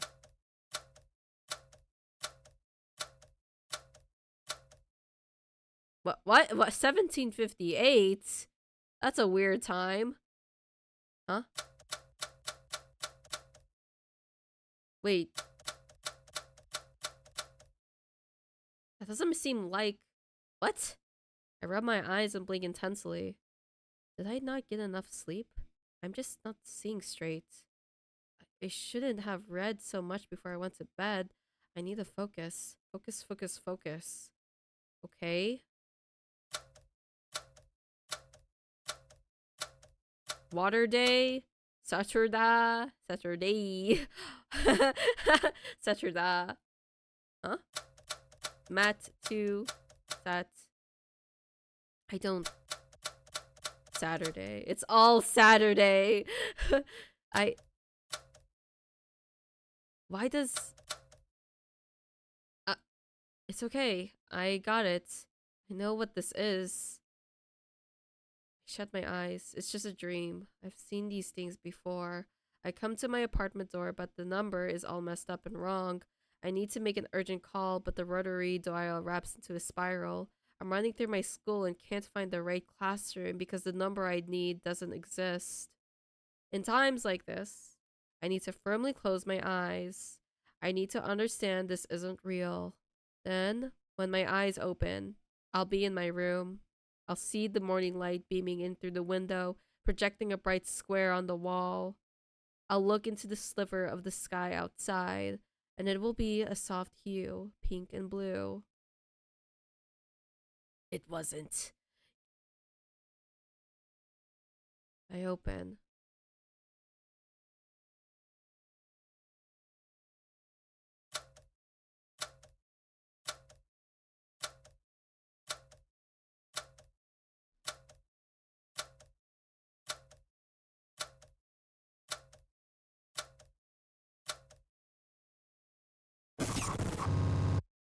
Wow. Hi. Okay. Thanks. I see. Tazia's face? That was our old friend. I see. That's what it is. Whoa. Okay, we finally got to the horror, I guess. Let's check out the horror. What? I stumbled back. What is this? What is this? My vision's clear. I looked around. It's all the same. Is this a prank? Karen, yes, it's him, and on the way. Oh my gosh. He was nervous. God, oh jeez. I wonder how you did this, Garen. Please tell me. I'm dumb. I can't figure it out. That's really amazing. We're having a nightmare. I think we're having a nightmare. Today's face is happy, scared, surprised. You really helped me out today, Madam. Today I've set out to fall deeper than before, to fall deeper in love. Right now I'm so full of love, I feel like I'm gonna vomit. I'm so grateful. My fingers won't stop shaking. Thank you, Vadam. I won't forget this till the day I die. The window still won't let me peer inside. It's way too bright, so all I see is my own silhouette. The snow falls neither harsh nor light, because there is no snowfall, only snow. No, I misunderstood. You said that I can't peer inside. That's me. That's me behind the glass. I'm looking in and looking out at the same time. I'm looking in and looking out the window. I see. What do you see, Azia? What do you see from inside of a sealed body shop? The same thing you see from the outside, Azia. The same blue sky, the same infinity, the same unfashionable coat. Oh, what was that? That's jammed signal C. So Vadam has to do a lot with this. It must have been related to the incident we were talking a lot earlier about us overreacting. But he wasn't there. But maybe he was somehow involved, but he wasn't actually there. It was either maybe he was involved, but he wasn't there at the time. But, and then he planned it with these friends, or his friends planned it, and he wasn't actually involved at all, but they put his name in it, maybe. It smells of oil. The air is so thick, I feel like I'm choking. Ha. It feels like I have grit under my nails. My hands are cold. It's dark. Am I covered in dirt? Everything's lined with sour dust, as if the void sticks to my skin and coats the inside of my mouth and lungs. It's almost enough to make me puke. Come take Keith. To when he took. What are they saying? Are they addressing me? Do they know that I'm here? Are they laughing? The voices have been completely unintelligible. The wall between us is becoming thicker by the sound. I have to cry out to them. Maybe this time. Nothing comes out. Or does it? It's like my words collapse against the wall before they reach them. A wall. That's right, it's a dark metal wall. A closed door. A lock firmly shut. I've been banging against it, yelling, all to no avail. My body is too soft. My words are too weak. My outline is too blurry. Of course I can't break through. I'm not more than a shadow. A dirty, dusty, grimy shadow that reeks of petroleum and sweat. Why is a shadow afraid of the dark? A raindrop shouldn't fear the ocean. A fragment shouldn't fear the whole. Perhaps it didn't know it was a shadow. It lived too long, thinking it was something so much more solid. It believed the notion of agency existed in its world. What a naive little shadow that was. We're talking about ourselves, maybe? The time has come for it to face the truth. The blurry shadow slumps down, head against the wall. The voices are a muffled mess, but there's no need to pay it any mind. Soon, the shadow won't have the ears to hear what I'm with. Soon, the shadow won't have to concern itself with anything. The smell of oil is sharp, but soon there won't be anything to smell it. The floor is cold, but soon there won't be anything to touch it. The pain is piercing, but soon there won't be anything to feel it. It's a good deal, isn't it? The shadow doesn't resist anymore. The void opens its maw. Get out. Huh? What? My head tilts upward. A clear voice. So clear, it's like the words were spoken right into my ear. Who? I spun it and around.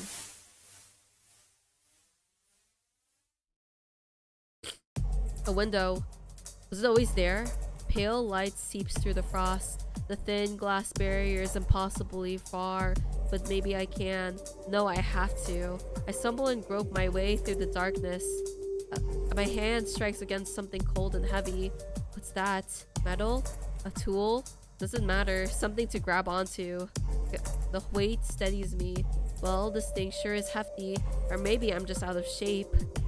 No, it's not true. I do have a shape. My body has a steady form. Of course it does. Because my hand is firmly clasped around the wrench. I feel its temperature, weight, and texture. It's there. I'm there. My arm rises. If this doesn't work, it's gonna be really embarrassing. Embarrassing? Who cares? You either do or don't. It's as simple as that. That's right. It is that simple. My arm swings down.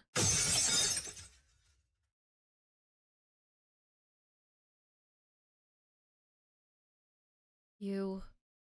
Who are you? Yeah. Me? It's a me. And they're talking to Azia. So me is not Azia.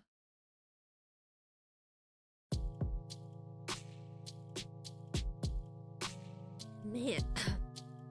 Okay, I have a lot of thoughts after, but I want to finish this arc before I say my thoughts over that. Man, the constant dark is making me depressed already. I hate this time of year. Is it that bad? It's not like there's no light at all. You call that light? It's dingy mist all afternoon. I feel like I got shoved into a smokestack. Can you go crazy from vitamin D deficiency? Do people die from that? Yeah. I don't think so. And personally, I find it rather nice. To have vitamin D deficiency? Wait, everything looks so gentle. Oh, that reminded me of the sky. Hold on.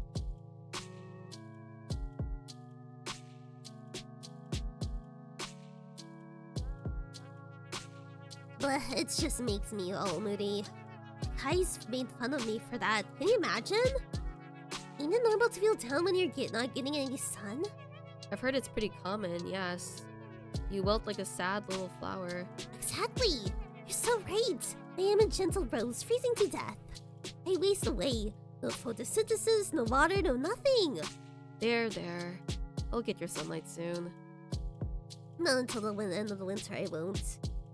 Anyway, I wonder how we haven't run into you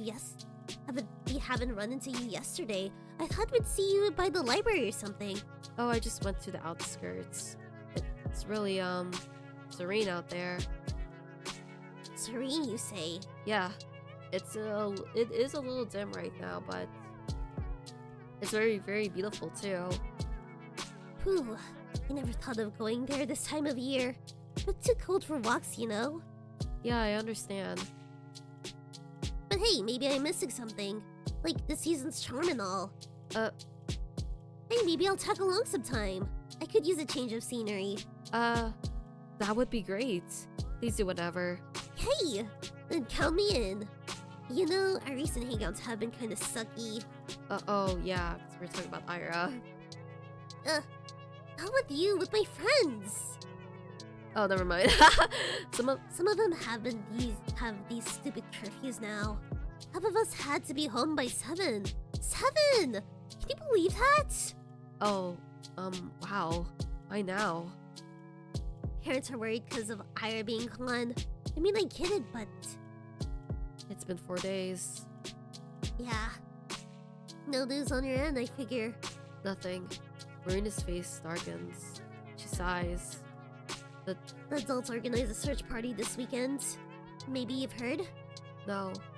My dad was home. You know, also, our dad said he didn't see Ira's dad, so is the whole family missing, or is it just Ira? Mom, too. I see. Well, my brother went. And she shakes her head. As expected, if the search party found anything, it would already be the talk of the town. It's comforting in a way. If they found Ira's body after so long, dude. I heard there was like this thing for like police if they've been gone for like if you haven't seen him in like a specific amount of hours, like maybe like 4. That might be wrong, but I know like a specific amount of hours, less than 24 hours, then it's gonna be a really hard chance to find them. Usually after, I think, maybe like 4 to 6 hours of them not finding them, it would be extremely hard to find them, and most likely they're dead.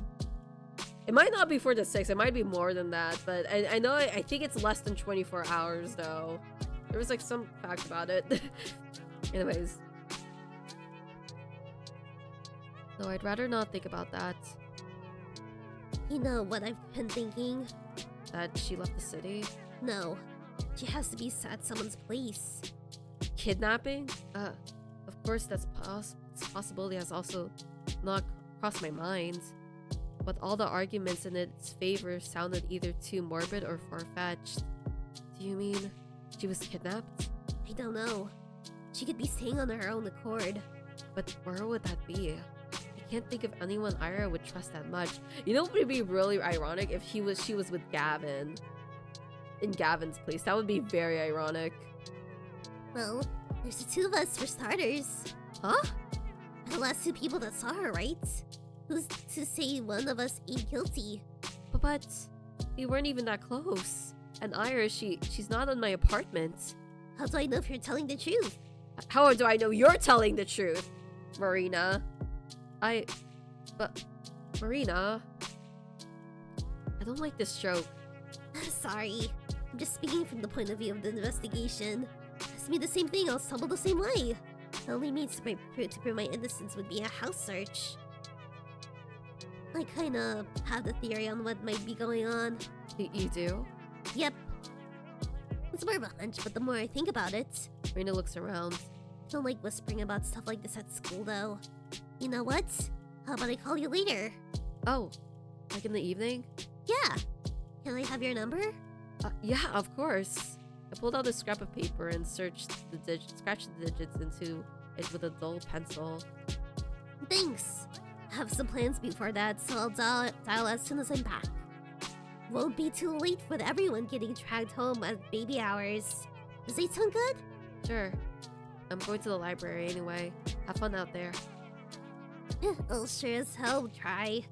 You have an enriching experience.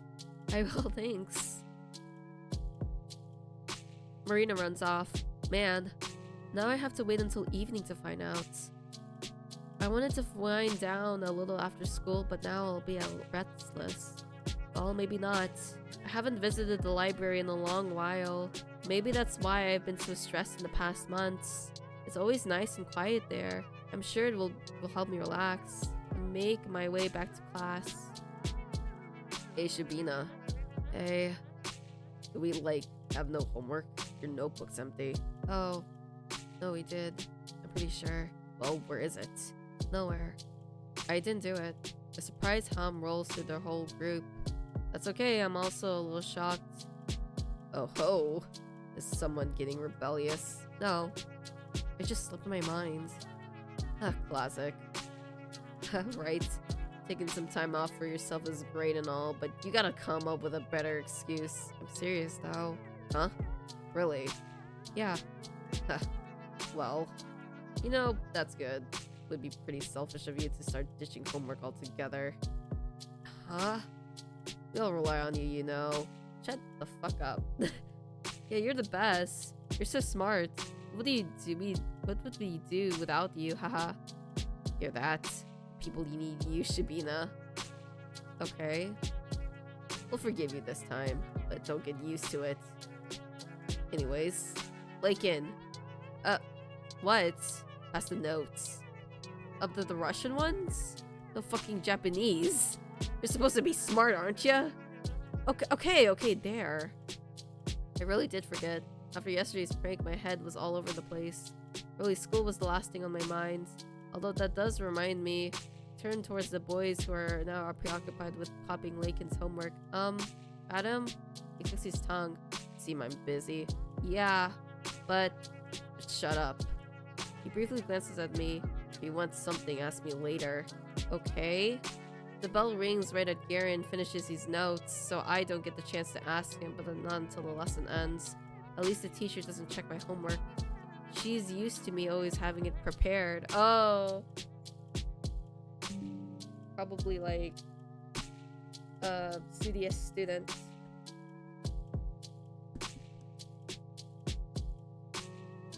I feel like I've just abused someone's trust a little. Don't worry, you deserve it. You deserve that. After the lesson is done, I catch up to Garen in the hallway. What? I wanted to ask you about yesterday. Yesterday?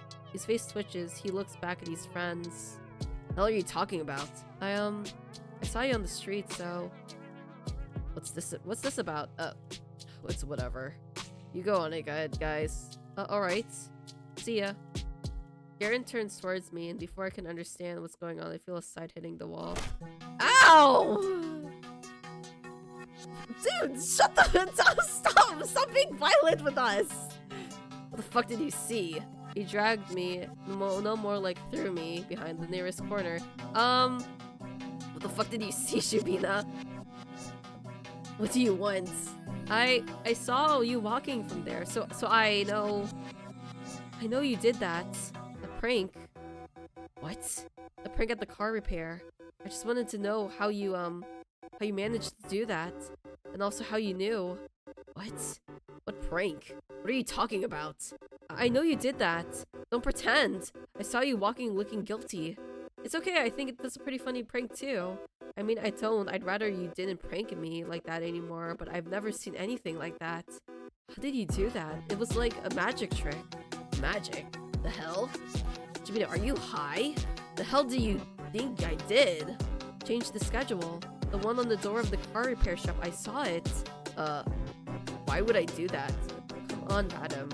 I know it's just one of your jokes. If you don't want me to, I won't tell anyone. It's just that. It's pretty obvious. I just want to understand how you knew about that. Garen takes a step back, looking at me up and down. Did you have a weird dream or something? No! Why can't you just answer me? He sighs and runs a hand through his hair. I know you don't get that out much. The stores change their working hours all the time. It's freaking normal. No, not like that. It's not about the hours. I want to know. How did you know that I'm be going there? How did you know? How did you know about Tasia? He stares at me as if he's so confused, so he doesn't get it. But I know he does. He's just pretending not to know for some reason. Garen's afraid he'll get in trouble for messing up the metal plate. Duh, of course. It has to be it. He really didn't think this one through, did he? Okay, I don't know what happened, but you're talking nonsense. Turns away. Thanks for wasting my time, I guess. He's leaving. He's going to go back to the hallway. No, we can't go. Kill him! No, I mean not kill him. I mean, like, push him! we gotta get the answer. Wait! Grab on his sleeve. He shakes me off.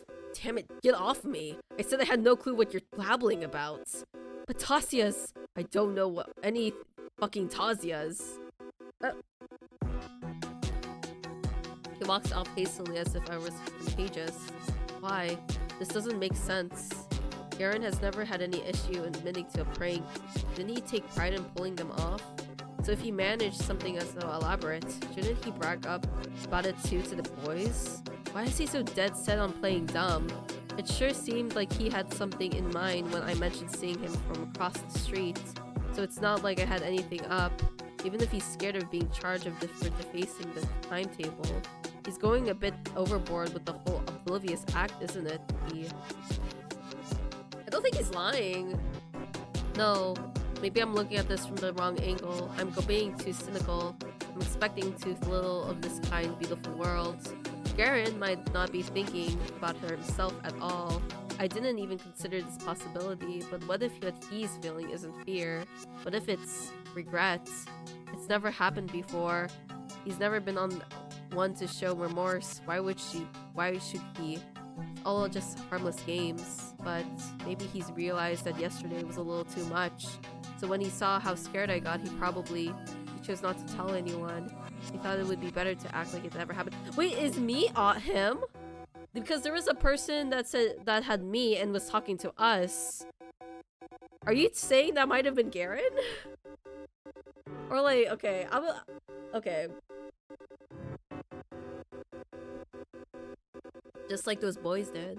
Of course, he never apologized. There's nothing to apologize for. But no, not gloating about it. For Garen, it's as good as saying sorry. Garen, it must have taken so much from you. Is that why you looked nervous? You were already doubting yourself, regretting your actions as you fled the crime scene. I'm sorry, I didn't understand what you were feeling right away. I didn't get why you denied it all so fervently. But it's okay. I see it now. I didn't hear their conversation with Marina. That's a false statement, but if I pretend it's true, if I don't do anything for that information, if I don't change the way I see either of them, then it becomes reality. It cannot be objectively disproven. Nothing happens at the car repair shop. If both me and Garen believe that, if both of us act like that is the truth, it would become just that. That's incredible. I would have thought he'd do something like that. What did he do? I didn't know he understood such things. I'm still not sure how he learned about Tasia saving me. Oh, Tasia saved her. Not Garen, okay. Or how he knew that I'd go there again. I'm sure he's heard about the incident, but I suppose stuff like that is not important anymore. You've offered me the option to undo what happened yesterday. It's very special coming from someone like you. And I appreciate the sentiment. I won't refuse. Thank you for that, Adam. Thank you so much.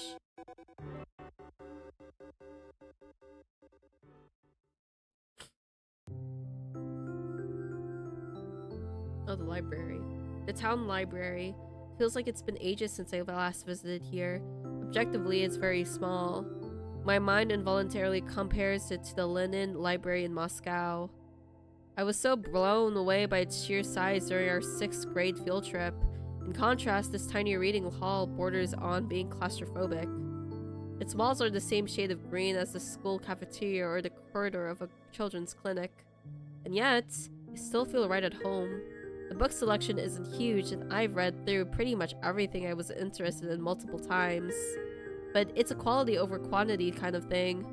We have some wonderful editions of the classics. I've heard most small town libraries get low quality prints, so I suppose that's where our closed town privileges come in. I wonder if the same applies to cinema. I'm too shy to watch movies all alone, so I don't know a lot about the local lineup. I should ask Marina about that. Azienka, long time no see. Where have you been, sweetheart? Hello, Lilia Ivanovna. I'm sorry I've been going out more. Sorry, I've been having more of a life outside this library. Oh, that's lovely. Don't apologize. I always said a young girl like you should spend all her days cramped up in here. But I like being cramped up in here. I missed it. Lilia Ivanovna smiles. She's the librarian. It's not that we're particularly close. We just exchange some pleasantries whenever I come by. So I didn't expect her to be happy to see me again. I suppose she doesn't get too many visitors. I feel a pang of guilt deep in my chest. You don't need to feel guilty, girl. Actually, do you have, Angelic by Anne Golan? Oh dear, I'm afraid we don't. But you know, my daughter used to love these books a lot. I'll ask if I could lend you a few volumes. You don't have to. Please, it's no trouble at all. You're a sweet girl. I'm sure she won't mind. Thank you so much. Of course. Gee, now I feel even worse for not stopping by. Next time, I'll bring Lilia Ivanovna a box of chocolates. I browse the shelves. It's a bit of a shame I can't see what Angelic's all about. But I'm not really in the mood for something like that, if I'm being honest. I want to read something familiar, something easy. Something like 100 Years Ahead by Kur Bolichev. Perfect. I sit at my usual spot. It's probably embarrassing to read children's books at my age, but I don't want anything heavy today. I don't want anything sad. I've read this one so many times before. If I were caught by Nazis and the only way to live was to recite a passage from this book, I'd probably survive. Why would the Nazis want that? Listen, it's a hypothetical situation. Alright, there was this adaptation made last year. Everyone really liked it. I thought it was okay. I mean, it wasn't bad. I'm glad more people saw the story, but that's not how I imagined the stuff from the book at all. And another annoying thing, now I just keep imagining the movie version as I read. Crap. I need to keep the way I've always pictured it in my mind. I need to really focus. My concentration increases with each flip of the page. I need to keep the futuristic tech in mind. I need to keep the future world in mind. I need to keep the present world in mind. I need to keep the aliens in mind. I need to keep the Milo phone in mind. I need to keep everyone's face in mind. I need to keep Werther's face in mind. I need to keep Kolya's face in mind. This is a lot to keep in mind. I need to keep Alice's face in mind. I need to keep Tazia's face in mind. Tazia! I need to keep her face in mind. Keep it in mind. Keep it in mind. Keep it in mind. This isn't helping me relax at all. I shut the book and slumped back on the table. Maybe it wasn't a good idea to read this. I wanted something I wouldn't need to think too hard about. Well, it's no biggie. The kids section has plenty of other stuff. I get up and go to grab something else. A fairy tale will do. Morozko. This is a really good addition. Something about it always fascinated me in a way I found hard to place. Perhaps it was the tone. The folk version had a more morbid ending compared to the published story. That's how it often is with fairy tales. But that's retelling. Something about it has always felt off to me. Even when I read through it as a little kid, it felt like the text was covering up something I shouldn't see. Are you warm, my lass? I am, Morozko, Mashenka responded, shivering. Morozko leaned in lower, cracking and clicking. I really think children like being scared. Even when there is no reason to, they'll try their hardest to come up with one. You can't stare at a beautiful book illustration and refuse to trust it. You can read a short and sweet cautionary tale and imagine something horrific. Are you warm, my lass? Are you warm, my beauty? I am, Morozko, Mashenka responded, teeth chattering from the cold. The frost grew stronger. The girl's cheeks burned bright red. She breathed white mist. Her fingers barely moved. Are we all thrill seekers as children? Maybe it's a simple survival instinct. Always prepare yourself for the worst. Always imagine a scary face staring from the dark. Always think twice about what hides behind a smile. Are you warm, my lass? Are you warm, my beauty? Are you warm, my dear? Oh, so warm, Morozko, the girl responded, her voice growing silent. Is she dying? No, that doesn't sound right. What a depressing life it would be if we always had to scare ourselves into experiencing its best moments. At least I'm not like that anymore. I don't imagine scary things where there are none, because I know the world better than that. I know there is way more to love than there to despise and or fear. It's not some impulsive emotional choice. No, it's the only rational conclusion to everything. Then Morozko took pity on the girl. He wrapped Mashenka in a heavy fur coat, covered her in a blanket of snow, and warmed her up. I like the colors are changing for the library, right? I'm flipping through one stunning picture to another. This is far from more enjoyable than the original. Folktale is predictable. It's so simple and crude. It's underwhelming. It was called 100 Years, right? 100 Years. I kind of want to look this book up later. The good girl respects the rules of the ritual and lives. The bad girl breaks the rules and rides back to her mother as a frozen corpse.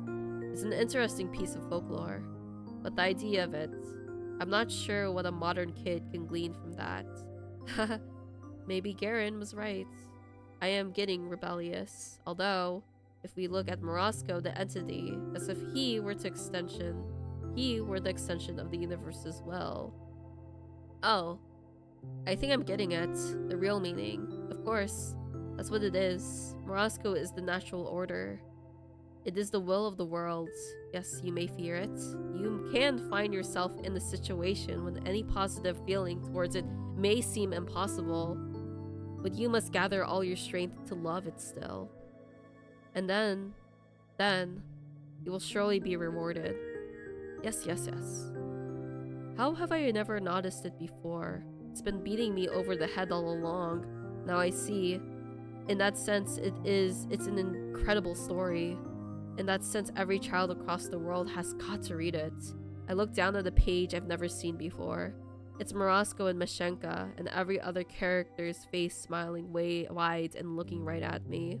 I did it. I got the message. The lesson you've been trying to get through to me all of these years. I finally understood it. This is my little celebration. This is my acknowledgement. Today, I've realized something very good and important. I stare at the page, this never before seen page, and I am filled with gratitude. I know that it's just for me and my eyes only. Nobody in the world but me has seen those smiles. What an incredible honor. I'm such a lucky girl. Goodbye, Lilia Ivanovna. Oh, goodbye, Asya. Stay safe. Of course I'll be safe, because I've got this amazing blessing, this acknowledgement on my side. I'll be okay no matter what.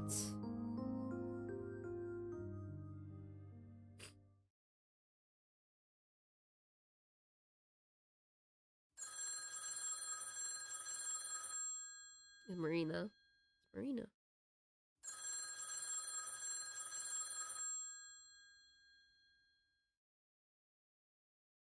Hello? Evening. I hear Marina's cheery voice on the other end of the phone.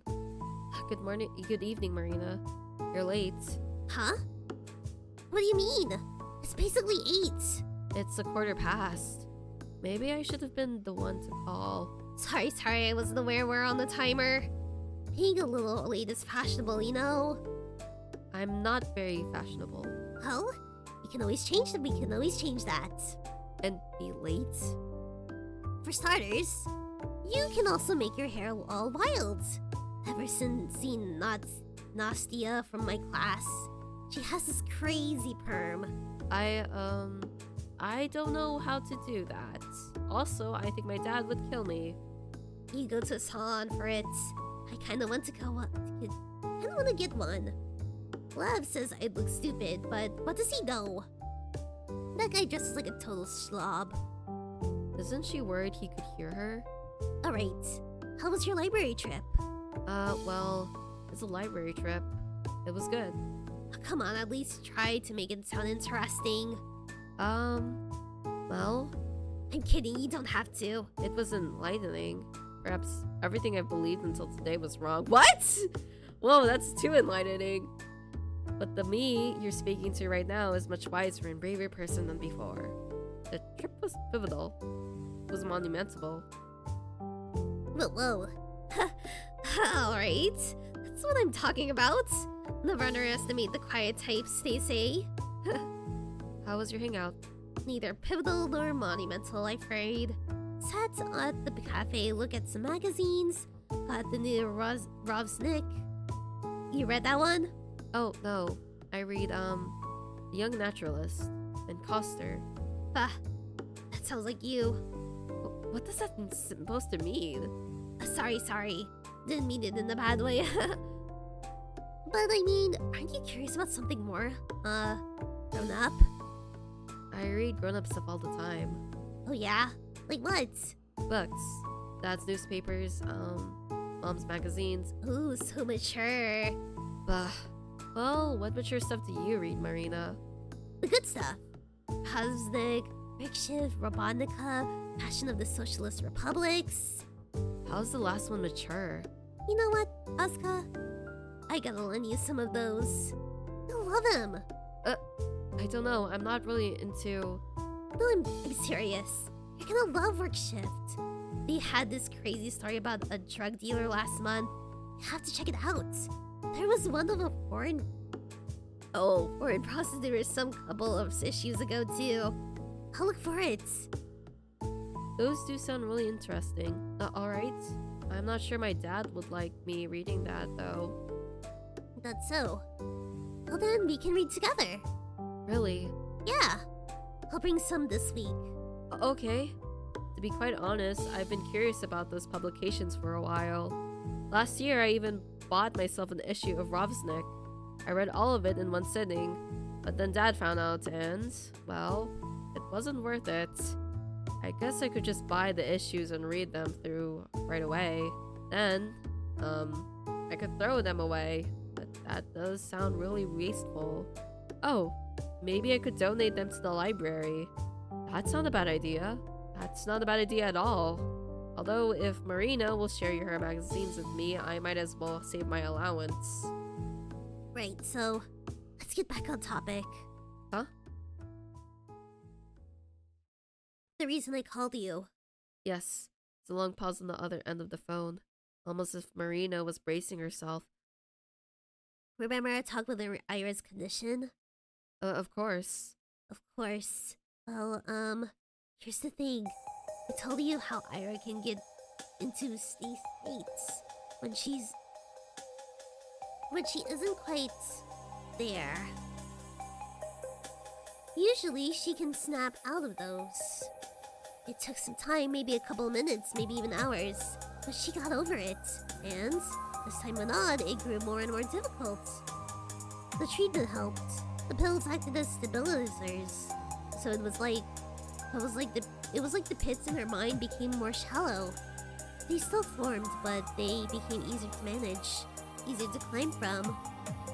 And when Ira stopped taking them, it was like being dropped right in the middle of a canyon. Marina paused. The way she spoke sounded as if she had to force out every word, made worse by the muffled receiver. And that's just half of the problem. There's more? When you stay in that state for too long, you begin to deteriorate. Huh? The human brain isn't made to handle that sort of stress. So as a result, our consciousness, our higher functions, start to decay. What? In other words, we gradually lose what makes us human. I don't know if it's irreversible, but from all I've heard, that's how it is. I feel a cold lump in my throat. Higher functions deteriorating, losing what makes us human. Just what?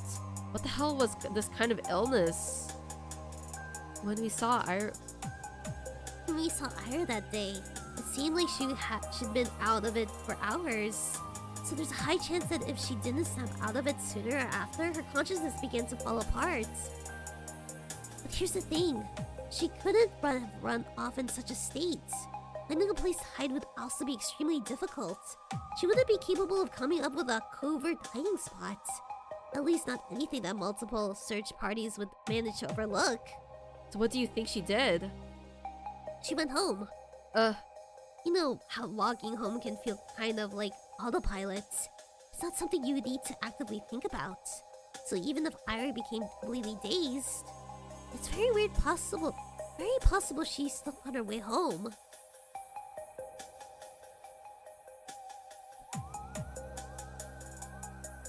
Although it must have taken her a while. I don't get it. She was declared missing that same evening. If she came back, why would they file the report? I think they really did believe she disappeared. I told you, it could have taken her a very long time. Hours even. Ira's mind was in tangles. She likely had no clue how long it took. So, What you're saying is, Ira's parents filed a missing report when she didn't come home as usual. That was probably late at night. So are they lying? Is that what they're meaning? Yeah, the report was filed somewhere around 23 o'clock. After 23 o'clock. Uh-huh. Then after they already called the police, Ira returns. Yep. So why wouldn't they call off the report? She sighs. Oh, that's the nasty part. Huh? Let's say that Ira showed up a couple hours later. At 1 o'clock, maybe 2? Something like that. Consider the state she would be in that point. Consider how Ira kept her condition secret. How she avoided both her home and public places. For all we know, it was her parents' first time seeing her like that. And if it wasn't that extreme a state, head hanging low, blabbering nonsense, legs unstable, well, at first they probably thought she was drunk or high. They screamed at her, they demanded to know what she was doing, with whom. But then they'd stop.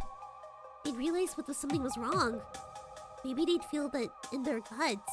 Something about the way she slumped against the chair, or the way that she kept muttering nonsense, or the way that her eyes seemed to both glaze over and alert at the same time. It had to be unsettling. No, more like really freaking scary. So, they might have panicked. Panicked? Oh, maybe that's the wrong word. They tried to be rational. Panic kind of rational. Do you remember our talk at the cafe? Yeah? Their family has a reputation to uphold. Whatever remains of it, at least. Their daughter is already the problem child. The difficult, the unstable one of the bunch. What do you think people would say to Ira coming home looking like she shot up God knows at what substance? Or better yet, returning way past midnight mumbling like a lunatic. Dude, this is getting dark. This is a lot darker than I thought. This is getting a lot darker. Like, definitely, like, from what we're thinking, what happened to Ira, this is definitely, like, a different turn than I thought this game would take. I'm not saying that. I'm saying that it would be inconvenient. It would exacerbate every problem the family already had. So in their minds, the best short-term solution would be to wait it out. Wait for Ira to come down from whatever drug she was on. He would announce that she returned when she's presentable. That's like a huge gamble too, though. But if she never came down, Probably thought she'd be okay by morning, but if not, well, then wouldn't they take Ira to the hospital? I doubt they would. Because of reputation. Oh, God. They wouldn't want the public to see her in such a state. Ira's mother is a nurse. She'd probably try to handle it by herself. But that's... Wouldn't they say that she was sick or something? Why keep the reports? She still came home under suspicious circumstances. Perhaps they thought it would be better to come up with something first. They thought they'd let her recover and then declare she's back. But before they knew it, a couple days have already passed. Calling off a report like that so quick would also be pretty embarrassing, you know? Still, this all sounds a little far-fetched. But also, I can't deny the possibility. I don't know Ira's parents personally, but even I'm aware of how dire their reputation is. Would they really go this far to protect it? Sometimes, yeah. Sometimes families do that. Are people really capable of things like that? Crap. Crap indeed.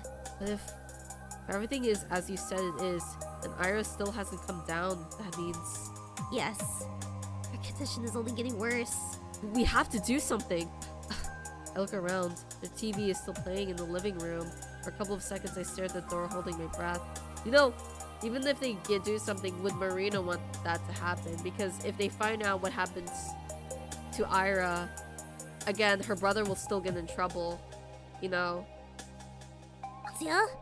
You good there? Yes. Yes, sorry. It's okay. I just need to be quieter. I see. But yeah, I agree. I tried calling their place before, but it's either no response or one of her parents. So that's useless. I also thought we could ask Tolik, but we gotta skip school for that. Why? He goes to kindergarten. The only time we could talk to him alone would be when the kids are let out to play. But that would overlap our lessons. Well, I guess you gotta skip now. Yay! I can't really skip. That's fine. I can. Really? Sure. We'll get a call, but it's no biggie. You say so. Yeah, I'll go there. Still, there's no guarantee that asking him will work. So, I'd like to go to Iris' place to see how things are on my own eyes. Yes, that would be smart. That would be smart. Uh-huh.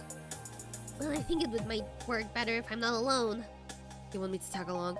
If you don't mind, we can meet up after classes end. You have how many lessons? 5. Okay, great. 12:30 at the gate then. You in? Of course, I'm in. Awesome. Then I'll see you there. Yeah, see you. But wait, can I write your number down as well? Oh yeah, of course. I mark it down on the notepad that I've been doodling in. Okay, got it. Now you can annoy my brother all you want. Hey, never. I'm just joshing. Good night, Asia. Good night. Beep.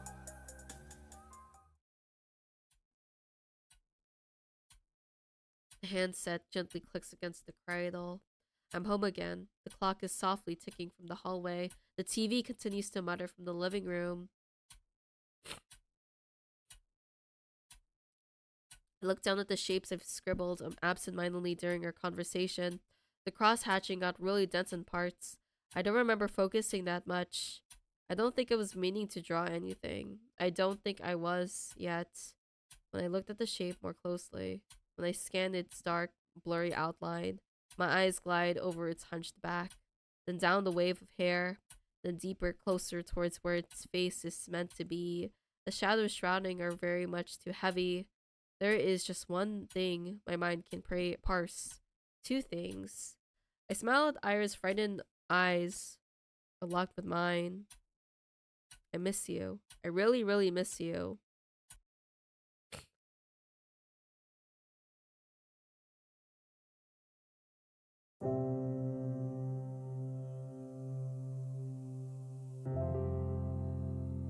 The sky hangs low, the teacher's droning on some historical battle by the blackboard. Can't force myself to listen. The only thing that matters right now is what Marina and I have set out to do. As soon as the last bell rings, I rush out the classroom, down the corridor, down the stairs, down another corridor, down to the cloakroom, then outside. A wave of cold hits my defenseless face as I hastily tie the scarf that I've left hanging loosely from my neck. Asia. Marina's waving at me from the gates. I start running towards her, but up. How? Bah! Die, German spy. Oh, it's the kid. Some kid manages to snipe me from a snowball. I wobble, feeling chunks of it falling and melting in my hair. Whoa. That was one heck of a shot. Oh, nice throw. Maybe don't praise it. I mean, who the hell do you think you are, aiming ladies like that? Oh, I have to.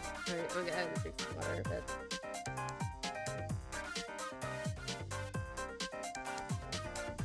Okay. Ladies. Look, ladies. She's with a spy. Get her. Huh? A barrage of snowballs files at Marina, though unlike me, she successfully covers her head. What the hell? But Tanya, I'll tell your moms. Haha. Don't like you anyways. They don't like you anyways. Asia, let's go. Grab my hand. Yeah, let's. We run across the yard, our poor sides catching the burns of the artillery fire. Geez, where did they learn to throw like that? Honestly, it's pretty amazing. They must be great at lapta. Do children play lapta anymore? What is lapta? Hold on. Let's see what lapta is.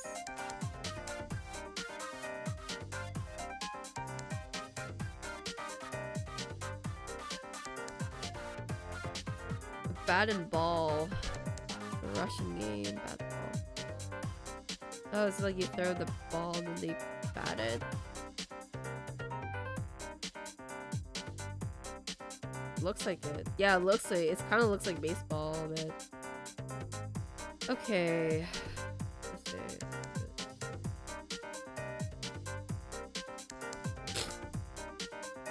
Honestly, it's pretty amazing. Okay. What the hell's that about? Stupid kids! Like, those asses. Marina huffs, slapping snow off her battered coat. I do the same until a rather unpleasant laugh sounds nearby. Nice running, you hens. Ah, not you. Huh? Aaron walks through the schoolyard to ask, completely unfazed. Get the fuck away from me. Marina grits her teeth. Panic. Hey! You there! Why aren't you firing at him, huh? Oh yeah, why aren't you guys? Say it out loud and clear. 'Cause you're the boss! Hey! Or that. Oh no, he's friends with little kids too. What? You like their nanny? Their boss. In your ears. A boss? What does that mean? We have a contract going on is what I mean. A mutually beneficial agreement. Capitalist pig. Yeah, let's report him. In fact, it's simple. I let them see them. Oh! Oh god, somehow my hotties are sex. Exchange, they give you a little workout every time you toss the yard. Great snow, by the way. What? Kind of card deck. What do you like to know?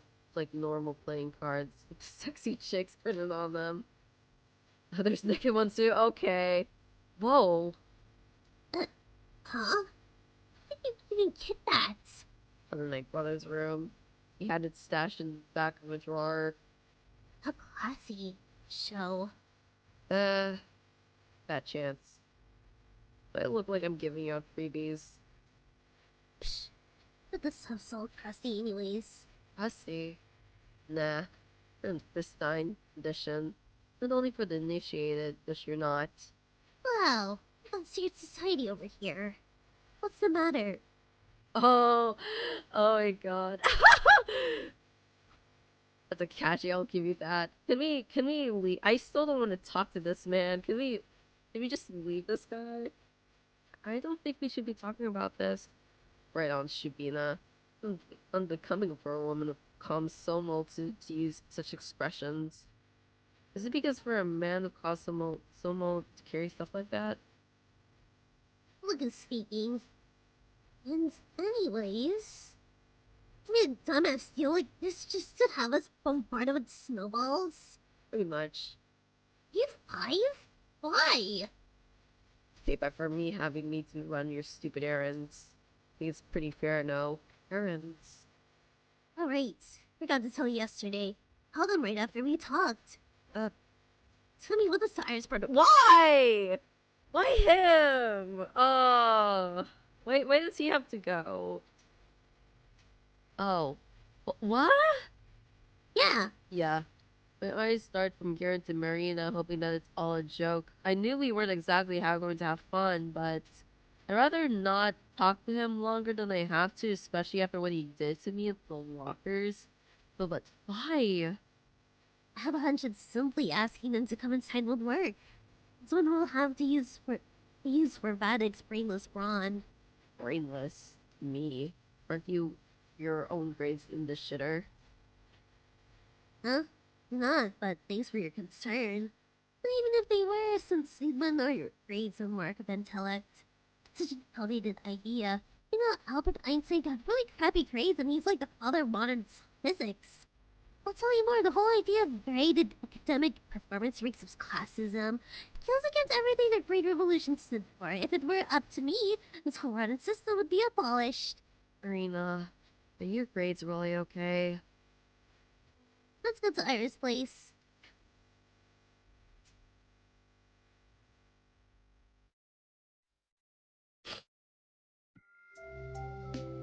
So, you know everything? Depends on what you mean by that. More or less, yes. He knows our main theory. I know it's dumb. Then as for an opinion, we'll just go and see if it has any... Why can't we just invite anyone else? Why specifically him?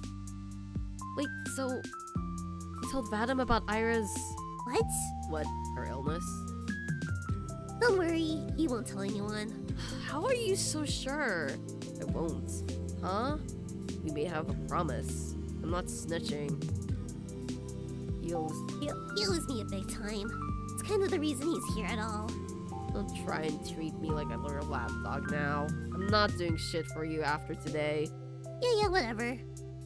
I look at Garen, him knowing those things about Ira, those really compromising, shameful things. It just doesn't sit right with me.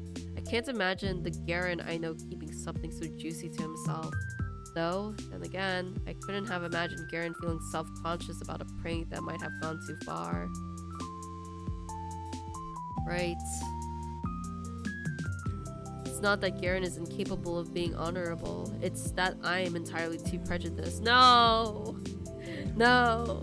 And anyways, I always knew the chick was psycho. She's a different type of crazy now. It's a big deal. If that's how you want to spin it. Oh, by the way, what's with that kid? The kid? Her brother.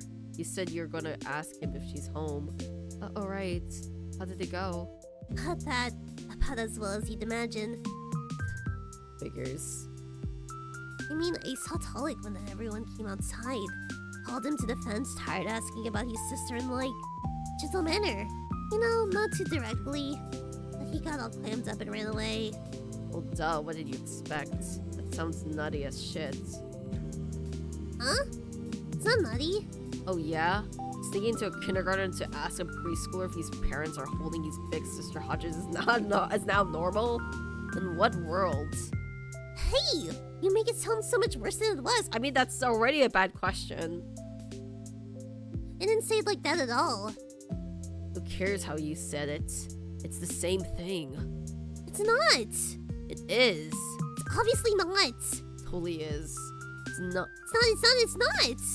It is. It's oh my god. Please stop. It. Right, what the hell? You're acting like a freaking toddler. You're also too. I'm acting like a toddler. What about you? I'm not the one who started it. Hey, maybe you should have stayed back at kindergarten. Would be more your speed. How's your shove some snow into his collar? Oh yeah. You wanna try that, Shabina? I wasn't going to. Why not? Because she has a speck of common sense, unlike some people. I don't have to do everything around here myself. Marina leans down to grab a chunk of snow, then turns to Garen with a determined expression. Cut it out! He starts to back off, also scooping up a handful of snow. What's that? You scared? Scared? No. And I ain't going down without a fight. Oh, you wanna fight? I'll give you a fight, alright? Fight! Guys! Take that! Nice try. Oh. Oh, get back here! Marina and Garen get into an awkward game of tag, trying to stuff snow into each other's jackets. Try to call out to them again, but it's like I'm not even there. Bah, this is already a mess.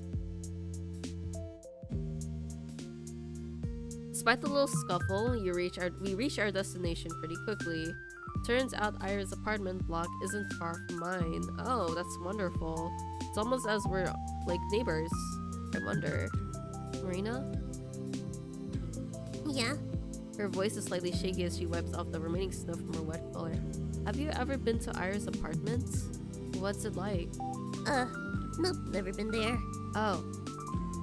I told you we weren't that close. She's been at mine a couple times though. It's unfair, right? It sure is. Maybe I'll see it when she's back. Maybe. She's not already home, she wants to add. I see it in Marina's eyes, but she got her mind set on finding out the truth today. She'll peek it into the flat no matter what. How do you know if it's anyone's home? He turns to Garen, who's finishing his cigarette a couple meters away. He still has some snow chunks stuck to his head. I'm glad you asked. I had plenty of time to spare before going to kindergarten. So I stopped by the hospital and asked him about Nurse Grafshevskaya. So she works night shifts? Better. She hasn't come into home since Ira disappeared. She hasn't come into work since Ira disappeared, okay. Huh? Hear that? Looks like my theory isn't so stupid anymore. Well, the dad wasn't seen either by our dad. It's still stupid. Marina sticks out her tongue. Why do you keep calling it that, Vadim? I don't think it's that dumb. You serious? She came up with a batshit conclusion and twisted everything else to match. The hell? That's not true. Yeah, I felt a similar way. Hazia! Sorry, Marina, but it does sound a little bit like that. Still, I wouldn't call it batshit, even if it is a little out there. Out there, huh? You know, if there's been even a 1% chance she's in there, I have to try. Don't care how dumb it sounds. I agree. You never know until you check. Jabina, you can say that about freaking anything. Can we, like, punch this guy? I was like, you can. But incredible things happen all the time. So, I don't believe we should be calling bold ideas stupid or crazy or anything like that. Bold ideas, please. Aliens crash landing in Tunguska is a bold idea. This is some cheap twist she got from a detective novel. I think both of these are rather bold, though I believe it was a remote energy transfer in Tunguska. Heard that one. Seems far-fetched. I read some eyewitnesses reports and nothing there suggested electricity. Well, electrical explosions and fires of the magnitude won't look too different to an outside observer, I think. And it doesn't have to be electricity, right? There are other forms of energy out there. Nikola Tesla could have given something else a try. Please, Tesla is the electricity guy. You think he'd randomly start playing with, I don't know, plasma? Actually, I was thinking of something like lasers. Guys, what the heck Are you on about the outside of the... right. That's not what we should be concerned with right now. Oh. It's been proven to be a meteor! The thing exploded in the lower atmosphere, and that was what that! They even ran like simulations of that stuff where everything lines up perfectly. Jeez, and I'm supposed to be the crazy one. Well, that's a load of crap. Think everything's that simple? Oh, Cam's Razor, my friend. Oh, Cam's Razor. And all that evidence points to meteor anyway. You've got no case. Well, there are some inconsistencies with this tangent. Such as? Like, this has to be either a meteor or a comet, right? I think the comet theory is the most popular, but comets have a relatively smooth curve to the trajectories. If this was really a comet, it would have burned up in the atmosphere at a much higher altitude. Well, it could still be an asteroid. The name's literally the Tunguska meteor. Then where's Then there was the brain genius. Where's the crater? I said that it exploded in the air. There would have been a crater. Then there would still be chunks of it scattered around. They scoured the whole area and nada. The chunks, the debris, could have distinguished from the heat. No. The blast was huge, right? The people in the villages nearly felt this intense heat wave. Oh. The people in the villages nearly felt this intense heat wave. It could totally melt the thing. Melting. Ha! I knew you sucked at physics, but that bad. Oh yeah, because your alien spaceship version is so realistic. Actually, there's also the extinct comet theory. Our conversation continued like that for the next couple of minutes. Wow. I never have guessed I could discuss a topic like that with my schoolmates, not especially my bully, especially Garen. Even though everyone's opinion is so different that the exchange borders on being a full-blown argument, I think I'm having fun. It's strange. It would have been much of a dialogue if everyone said nodding their heads in agreement, I suppose. And much is obvious even to me. I just forgot how things like this are meant to feel. When was the last time I've done this? Have I ever done this? With Tazia, maybe? Maybe I never have. Maybe I was never supposed to. Now I'm not sure myself. If I were never meant to find myself in a situation like this, then the only way this could have been made possible is through a blessing. That's the only sensible answer. The only reason why I can enjoy things like this despite my inadequacy, of course. Naturally, it's a gift. Cannot waste it. Perhaps a tiny part of my humanity knows how conversations can be restored. Is that why something so improbable has been allowed to happen?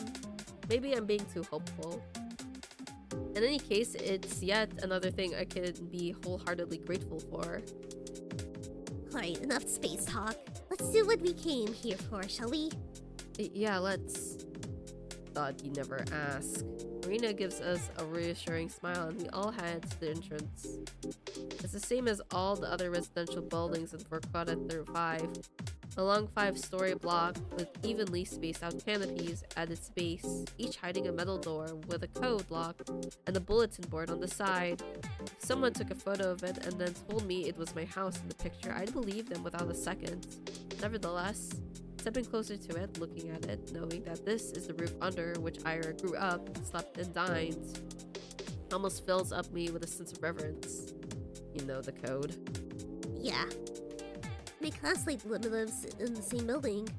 And what if we run into her? Calm down, we won't. Marina types in the code, the lock clicks. We're in. It's slightly dark and warm. Now, past familiar-looking mailboxes, up a familiar-looking staircase, one familiar-looking floor after another, we make our way to Ira's apartment. Oh, it's on the same floor in the same spot as mine. That's so cute. Ooh. Marina takes a deep breath. Okay, I'll do the talking. Your guys' job is to stand next to me and look polite. Understood? Yes, sir. I nod. Satisfied with the responses, our negotiate fixes her hair and rings the doorbell. Couple seconds pass in silence. Marina is about to reach for the button a second time, but that's when we hear steps approaching from inside the flat. We pause. We stand still. I can almost feel it in my skin, the person's gaze from the other side of the door scanning us through the peephole. Finally, there's a snap and the door opens in the narrow light strip. A woman's face appears out, looking disheveled. Her tangled hair is the same shade as Ira's. Yes? Good afternoon. We're Ira's friends from class. We nod politely. Friends. Yes. Yes. Oh. Yes, we've been really worried about her. I can't imagine what's it been like for you. I didn't know she had friends at school. Why wouldn't she? Here's the coolest girl I know. Right, guys? Yeah. Yeah. The coolest.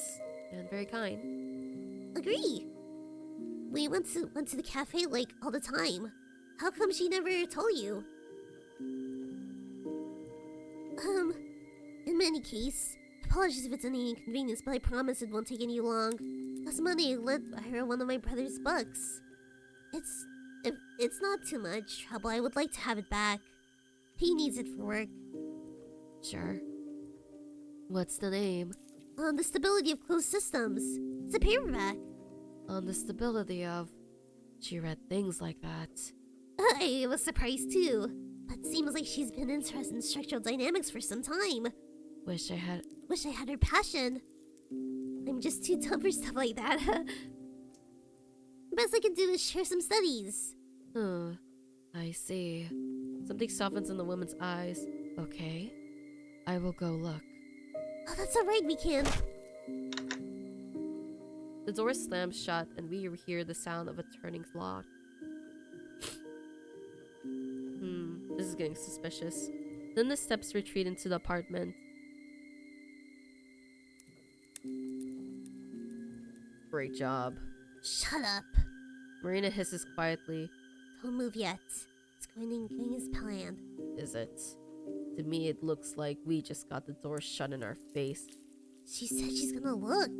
Just wait. When she comes back here empty-handed, we'll offer to search for it ourselves. She closed the door lock. She closed the lock just to go inside for a couple minutes. Think she'll let us in all willy-nilly? My theory's right, she won't. That's when we'll have to force her way through. Counting on you, Vatic. You serious? What's that? Can't push past a fragile little lady? Of course not. It's just... Dude, you pushed us into, like, the lockers. You've done it before. Hush, she's here! The door opens again. The woman peeks out. There you go. Huh? Hand emerges from the slit, holding a small, soft-cover volume. Your book. Marina's gaze slowly moves between the tome and the woman's face. She reaches out and carefully accepts it. Thank you. Thank you for being friends with her. The door shuts. So she had the book. Marina flips to the book's pages absentmindedly. So, did you actually lend Ira that book? No, I don't think so, no. You don't think so? She shakes her head. She gives me the tome and starts digging through her bag for what must be the 4th time already. Damn it. Where is it? What the hell? I look down at the stability of closed systems in my hand. Just like Marina said, it's a small paperback, and the worn out one of that. The year of issue says 1966. I open the book on a random page. If we are to arrange the components in order of condition, the list will go as follows. Starting from highest: moral belief, prejudice, objectivity, the desire to create, the desire to change, the desire of happiness, the desire of status, ambition, confidence, self-esteem. I'm looking up. I need to go up. Self-image, the desire of kinship, the desire for family, the desire for intimacy, the desire for a healthy body, the desire for stable income, the desire for plentiful resources, the desire for shelter, food, water, sleep, sex, procreation, excretion, breathing, homeostasis, soul. Oh my god. Oh my god. If we are to arrange the components in order of cognition in list, okay, cognition. The exact sequence remains a subject of debate. That being said, the soul is ubiquitously accepted as the root for all cognitive function at the time of writing. Each subsequent component following the root is the result of varying degrees of deviation from the base code, which... Are you digging for gold in there? I took our copy with me to show her mom in case we ended up searching the room, but it's... She goes silent, her moves slowing to a halt. Marina. It's not here. She stares into her empty bag with an expression I've never seen before. Then she lifts her head and takes the book from my hands. The way Marina looks at it is as if she's trying to compare the item in front of her eyes to the memory of the one she held this morning. Could be a different copy. She softly shakes her head. I don't know. Maybe you did lend it to her. Marina doesn't respond. I look at Garen, but I find myself unsure of what to make of his expression either. He wouldn't miss an opportunity to make a joke about this, right? Marina looks so lost. It would be very cruel. No, it would be a very Garen thing to do. And this serious face. Seeing him with a face like that is oddly disconcerting. So it worked. Huh? Marina quickly slips the book into her messenger and turns to it. Wearing her usual chipper grin. Guess old habits die hard. I'm the same old airhead. He caught me, Ozia. He looks like I got some things mixed up with all this weird crap going on. Mom, that's okay. It happens to me sometimes. Right? Took you this long to realize that you've gotten mush for your brains. I guess the people around you were too nice to point it out. Aw. Oh, thank God you're here to tell me how it is, Vatic. Anyways, that sure was something, huh? Yeah. A lot of nothing's what it was. We didn't learn shit. Wrong. Did you see how her mom was acting? If you ask me, it's a little suspicious. You think so? Don't you? She was set on not letting us see a sliver of the flat. Why do you think that is? I understand what you're implying, but she might just be a private person. Ain't it obvious? She's sick of random people asking about her daughter. You two aren't wrong. I'm sure both of these are big contributing factors. But even then, I don't know about you, but to me, something about her behavior seemed a little too paranoid. I doubt privacy is all there is to it. I suppose. I can see what you mean. Huh? What I'm saying is, even if it doesn't confirm my theory, it certainly doesn't disprove it. Sure. Cool. Can I go home now? Stop right there. Who said you're off duty? Man, what else is there to do? Contact Ira directly, duh. That's what you're here for. Huh? I thought my job was to push her mom or something. Nah, I didn't expect the direct approach to go smoothly, so just had to get the part out of the way. Now, comrades, this is where the real action begins. The real action. Yep. Follow me. I can hear Garen's sigh behind me. Marina leads us right around the building, stopping on the side that looks out to the neighboring apartment block.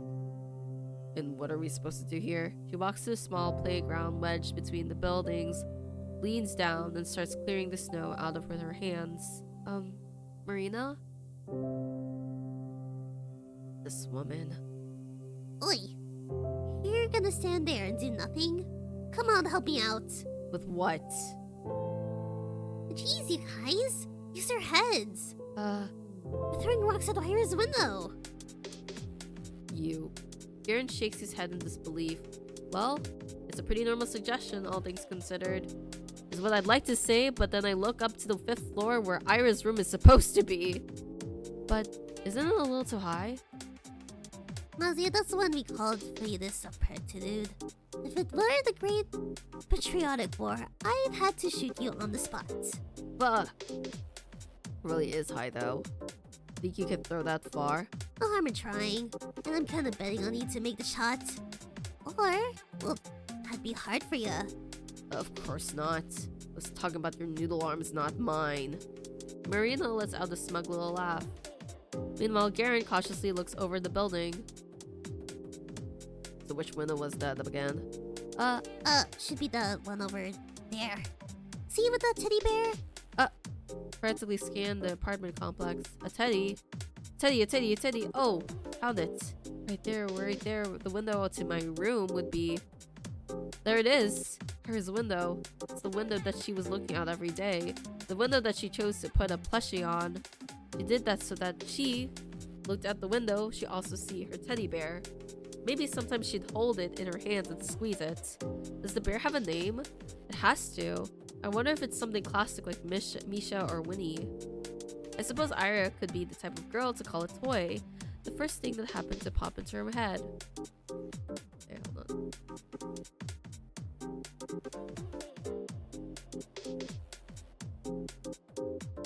That does sound like her, but something tells me that she didn't do it. I really think she spent time picking a name that would be the perfect fit. Perhaps the name she went with in the end turned out to be a little unconventional, but it must have felt so right she couldn't imagine choosing anything else. Aha, I can totally picture it. God, that's so cute. So freaking cute. It's so adorable. Ira, you're too adorable. How do you know it's that one? You said you've never visited. You mean I've called her out to a couple times. I see. Then? Garen walks back trying to calculate the best possible angle. His face doesn't look all too confident. Marina have dug up some pebbles from the ground, runs up to him and drops a few into his hand. Looks like I'm next in line. I don't think I'll be able to do good on this. Nonsense. What did I just say about defeatism? But 3 small rocks land into my midden. They're wet and dirty, and the dirt gets tangled in the wool. There's something charming about that. I looked up to see Garen tossing and catching a pebble in his hand.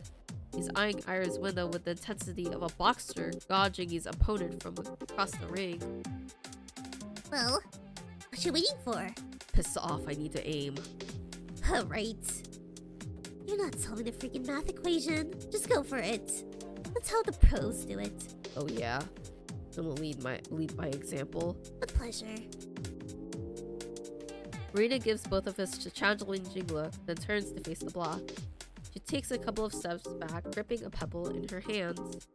Then she sails in. Pop! It lands in the snow. Ugh. That's not even close. Shut up! It didn't even reach the wall. Hey, listen, it's the spirit that matters. You think the pros get to national level without a couple of fumbles? No. It's a rocky road. Victory starts with a mindset, a goal-oriented mindset. That's true. Oh yeah, sure, you're gonna go far with a throw like that. Maybe one day you'll make it to the Paralympics. Yeah, big talk from the guy who's yet to make one shot. Why are you standing there anyways, huh? Scared yours won't even fly that far. You suck at bluffing. With a big, almost theatrical snowing, Garen shoots his pebble across the yard. Draws a rather scenic arc. It bounces off the wall just below the second floor. Wow, that's it? Better than the sad excuse for a throw. It's nostalgic. Years pass and you still pitch like a toddler. Zip it, Kaplan, or you're catching the next rock.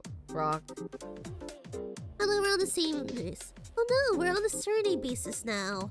He's serious. You bet your ass I am. Listen here. First one to hit the target wins. Loser by soda.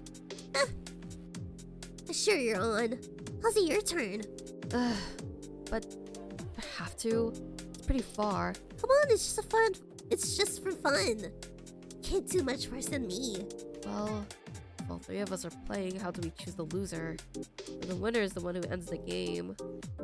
Can't have two losers, right? Whoever wins the lowest, whatever. Just shoot already. Ugh. I'm really not good at this. I'm always the last one in the PE.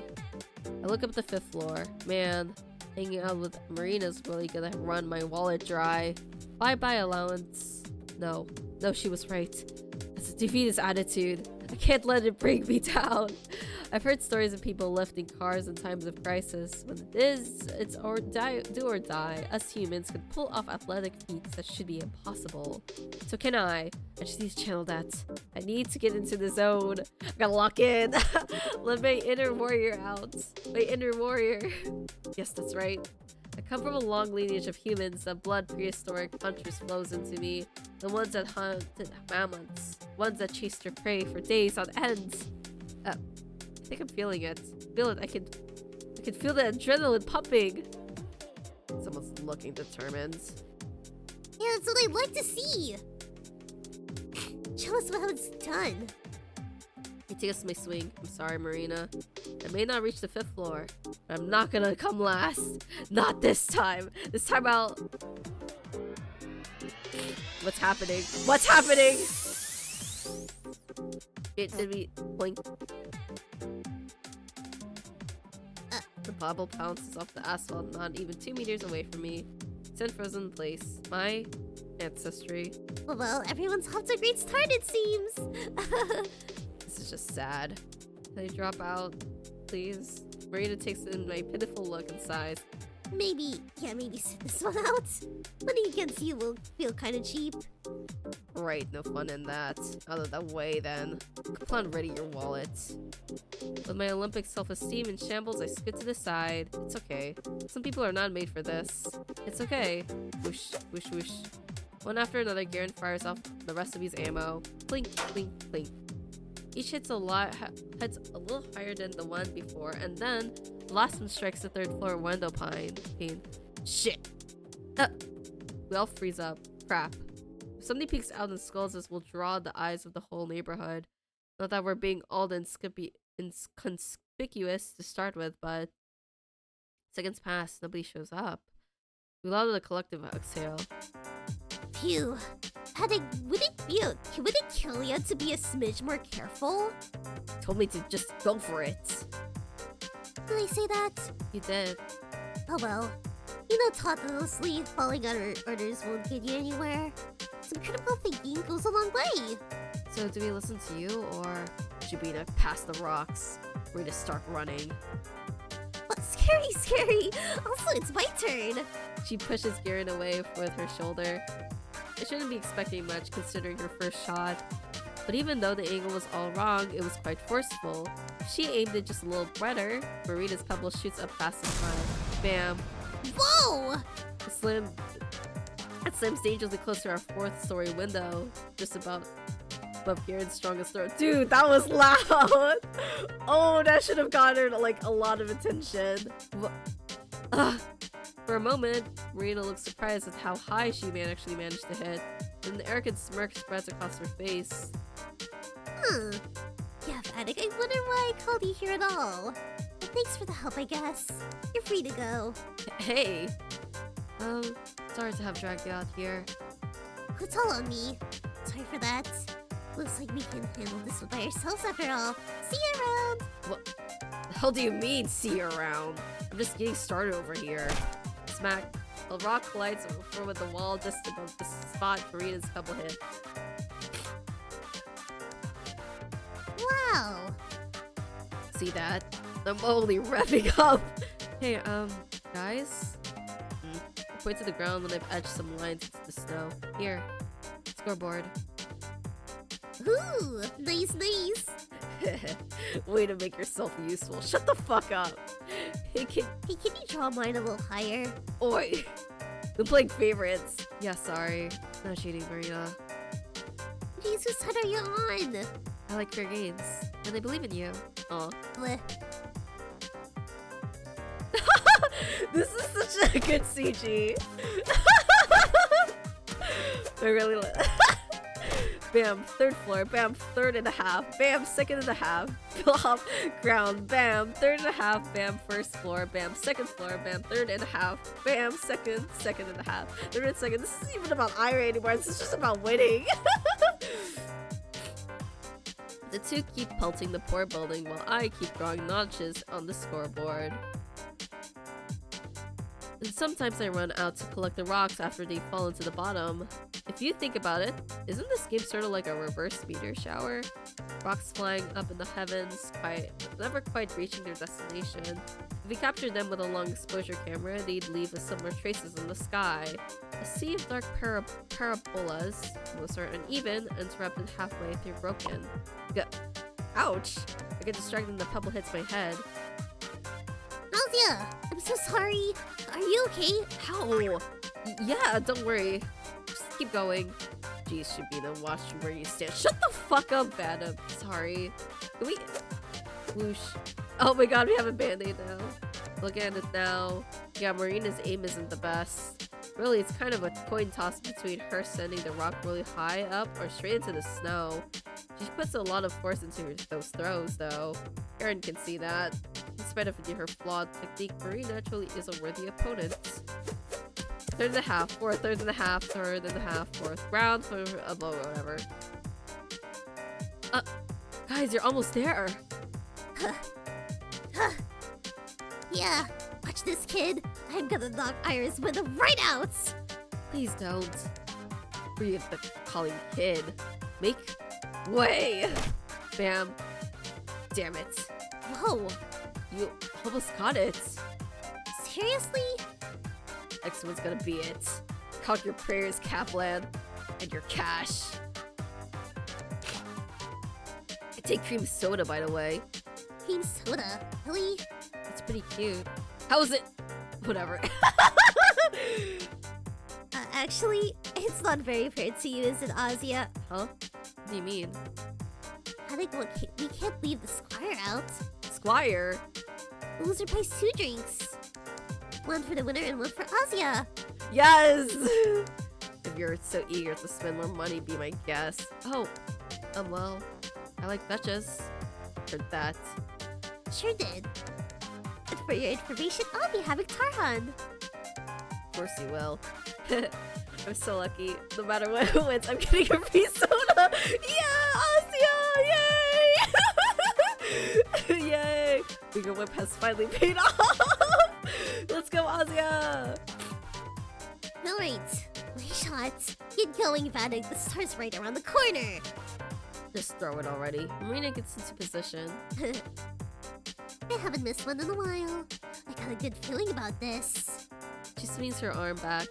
Wait, what did she just say? Haven't missed one in a while. Marina's aim is a dumb luck. Much like in gambling, it's best to quit while you're still riding high. Otherwise, Marina, careful! Oh! Did she get it?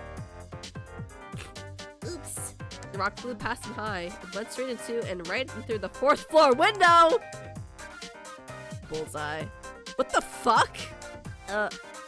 Everyone run! Marina grabs my hand, and before I can fully process the situation, all of us bolt to hide behind the nearest corner. The man's furious voice echoes between the buildings. You shitty brats! Your parents will pay for this, you hear?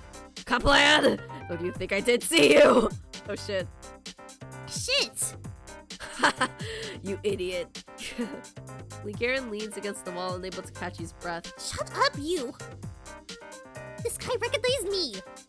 Hey, maybe he'll make you famous. Freaking marksman of the century. Punches his shoulder. Lets out a giggle nonetheless. Well, hey, at least I hit a target. One you weren't aiming for. Details. I crouched down and let out a sigh. Wow, what a doozy. At least that man didn't seem to know who I was. My dad would kill me if someone complained. Or Marina. I hope that Lev won't be too mad. Parents, too. Her parents. I don't think she ever mentioned them to me. Do they work in a different city? Then why does her daughter live in Varkuda 5? Maybe I should ask her sometime. I look up at Marina, who's still exchanging verbal jabs with Garen. I'm not sure if I should be interrupted, but... what do we do now? Huh. Her smiles falter. Maybe I shouldn't have said that after all. Good question. We're all done here, right? Aren't you eager to go home? Sorry to disappoint you, but I still have my plan C. Plan C? Huh? The whole throwing rock at the window strategy isn't exactly foolproof. Even if we reach your floor, people don't usually respond just after one rock, yeah? True. So we would need to hit that high at least a couple times. It would be difficult. And even if Ira is there to hear us, who's to say she wouldn't respond? She's really kept in there before you'd think she'd be screaming out into the street the first chance she got. So why the hell did we all go do all that in the first place? There's still a chance that we'd get some sort of reaction. Even if it's just 1 to a million, it's worth to go into my book. Your whole dumb theory hinges on that percentage. Yep. I mean, it's not so bad.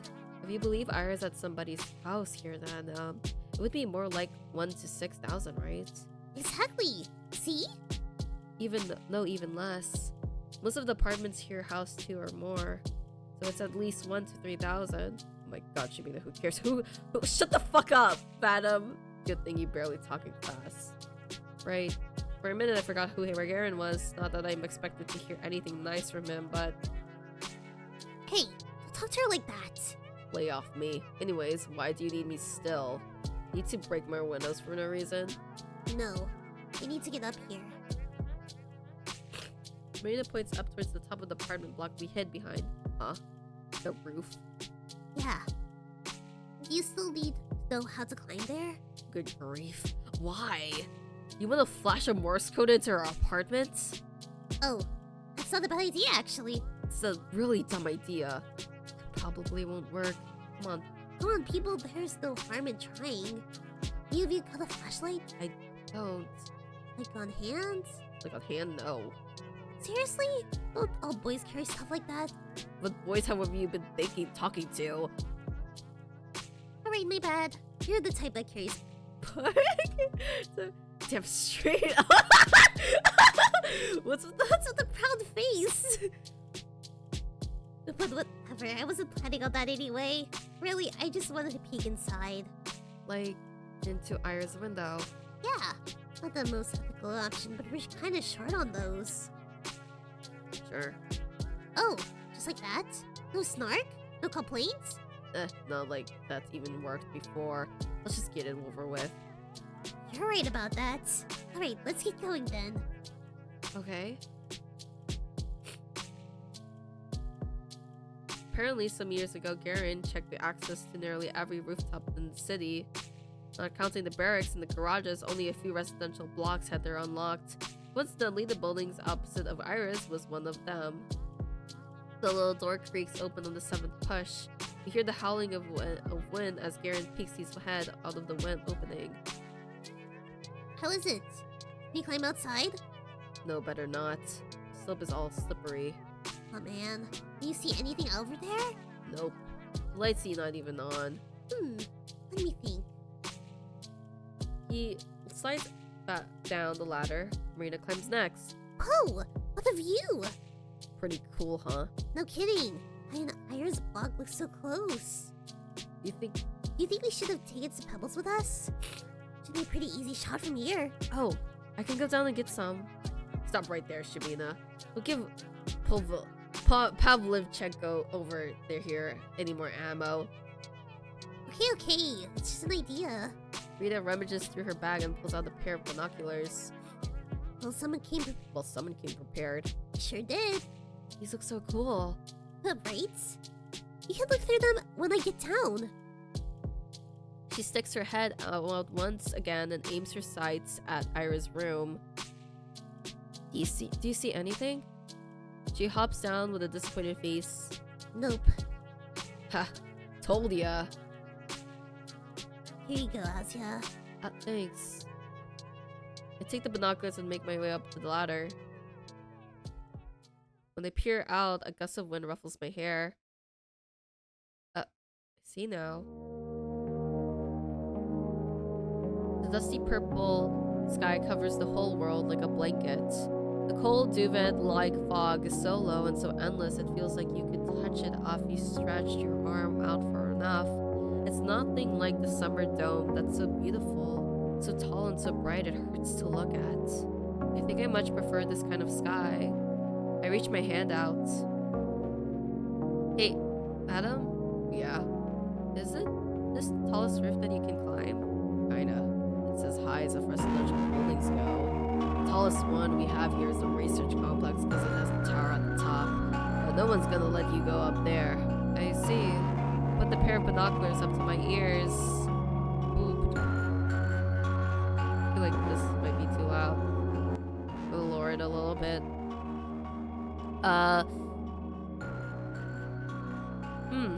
Not sure I'm seeing much. Adjust it so it's not so blurry. Oh, okay. I tinker with the angle on the focus wheel until the block in front of me becomes more clear. Wow. It really feels like I'm staring at it so close. Technology sure is amazing. Never mind that. I need to find Ira's window. The one with the teddy. There. Aha! There it is. Light brown with a blue little bow. Oh, it's so cute. Hi there, Teddy. Although, I don't see much beyond that. The room is pitch dark. I want to say I see something. A mess of tangled hair. Bright eyes, sad or angry, maybe scared, or maybe happy because someone out there has finally seen her. Maybe she's looking out at me. Maybe she was looking out at Marina too, but Marina couldn't see her. Maybe I can. I have to try. I try really hard. Well, enjoying the view? I am. Nothing in the room? No. I lower the binoculars. There's nothing for me to look at there. Staring at the darkness feels wrong anyhow. Climb down the ladder, still trying to understand the human shape that sat still by the curtain. The person in the window, the one I struggled to see, the one Marina missed. The shape of Ira's mother sitting in her daughter's room.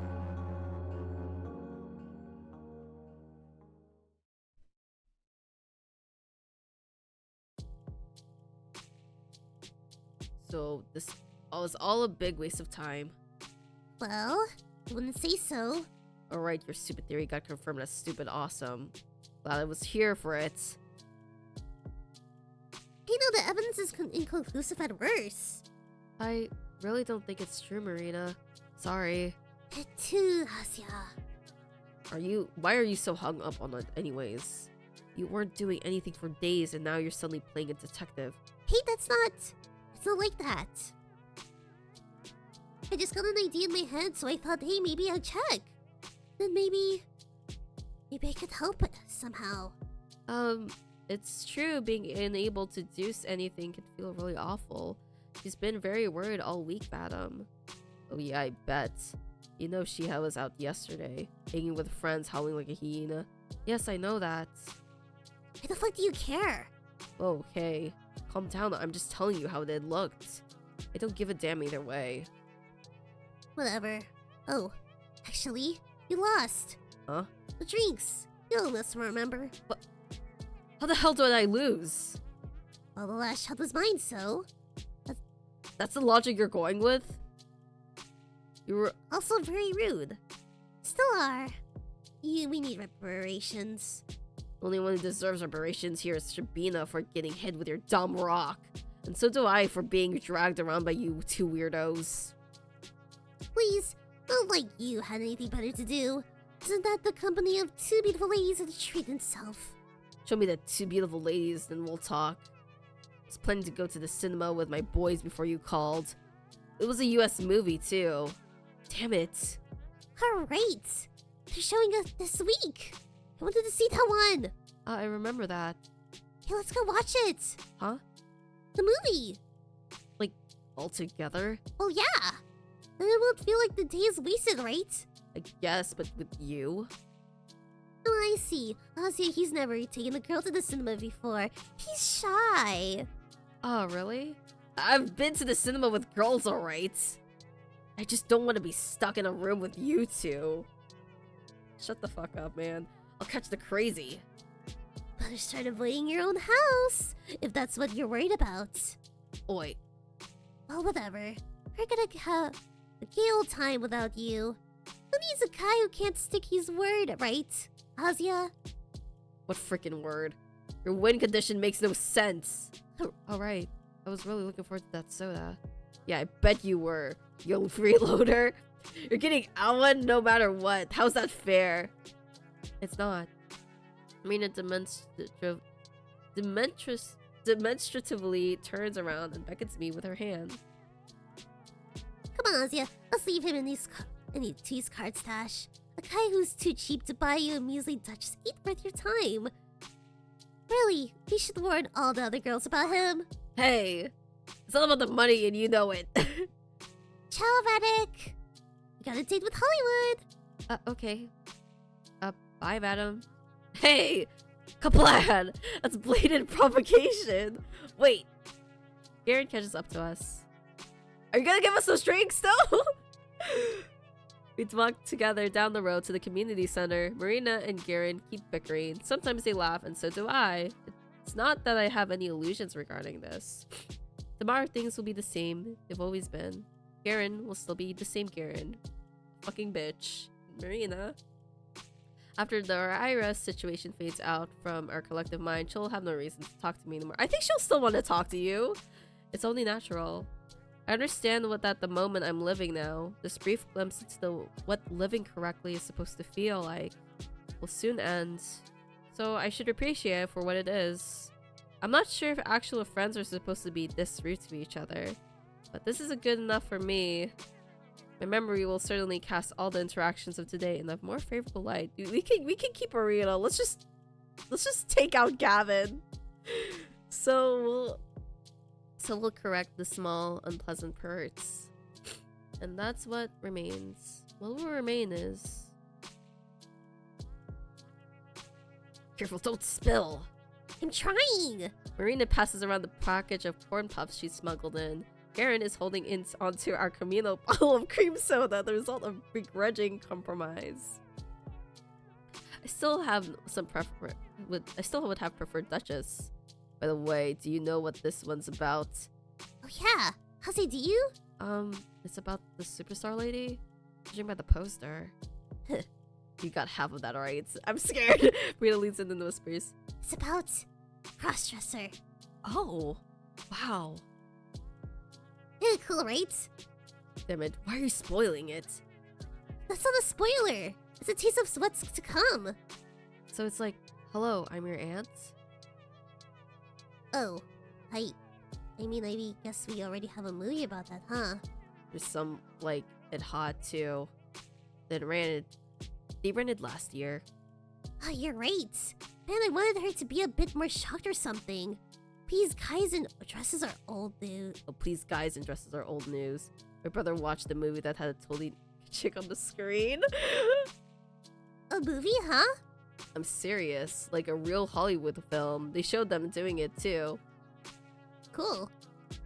That's, very brave. Don't look at me like that. You girls just don't get it. I get it. What was that film?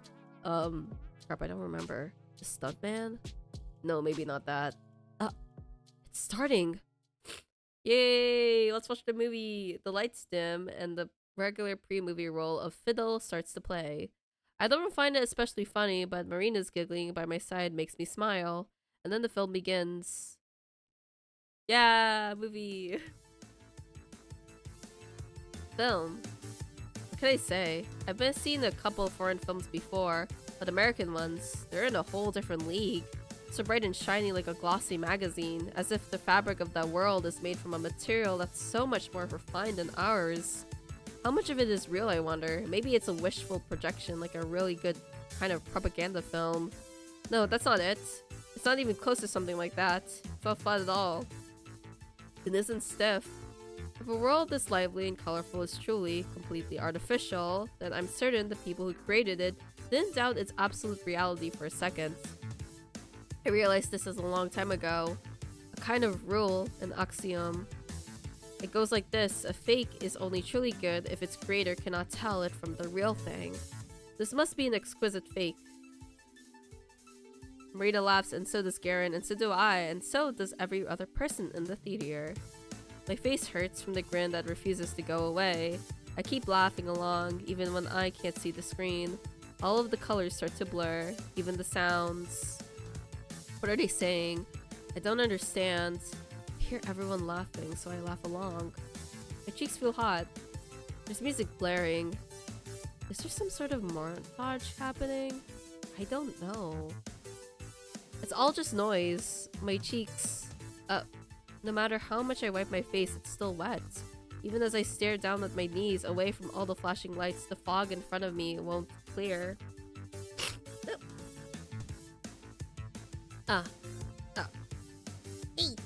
Hey, Asya? Are you okay?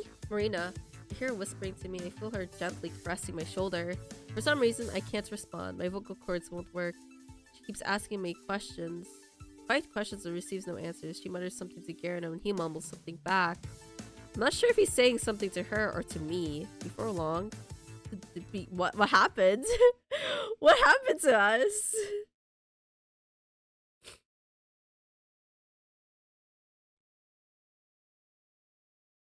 Before long, I find myself in the foyer in Marina's arms. She slowly pats my hair. I don't know how long we've been sitting here. By the time I hear Garen's voice, my throat feels totally dried out. What's going on? Does she feel sick? Something like that. Shabina, hey. You alright there? Something hurt? Be quiet for a minute. My voice. I can't form a sentence. I throw a rock into a lake, but the splash makes no sound, just ripples, ripples, ripples. It's okay. It's okay. Shake my head, now more violently. Marina leans away and lets me sit properly. Garen stands next to us, looking befuddled. Why is he here? The movie is still going. Yeah, why are you here? I stumble in an attempt to catch my breath. Tissue? No, thank you. Are we crying? Are we sad? Oh, God. You want something to drink? No. My surroundings come fully into view. The community center, the muddy sky outside, the thin electric lights. It's been 5 days. Right now. What do you think she's doing now? Do you think she wants to go home? Do you think she misses her mom? Asya. Do you think she's crying? No, probably not. It's been too long. Even I couldn't cry for so long. After so long, I think that everyone I knew had just forgotten me. They'll find her. The investigation's still ongoing. So, you know... No, that's not what I mean. Even if they find Ira today, they sniff again, and before I can refuse... Marina shoves a paper napkin in my hand. I crumble it thoughtlessly. How can we do this? Do what? Everything. Watching some movie, laughing, making jokes. All the while Ira is... So what? You want us to just sit around and cry until she magically shows up? Adam! No, I know that's impossible. Then what? What are we supposed to do? I don't know. Oh, I don't know. I don't know, but this makes me feel all rotten. No, Asya! Marina tries to hug me again, but I push her away. Sorry.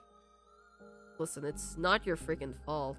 It's not ours either. If you want to beat yourself up for it, sure, go ahead. But you acting like she's dead won't help her feel less sad. Or whatever. Ow! What? Marina pinches Garen's hand and mouths shut up. But the thing is, I know he isn't wrong. That's just how his world operates. The reality that Garen knows and the Ira that Garen knows. I'd believe the same thing if I were in his shoes. Sadly, that's not the world I live in.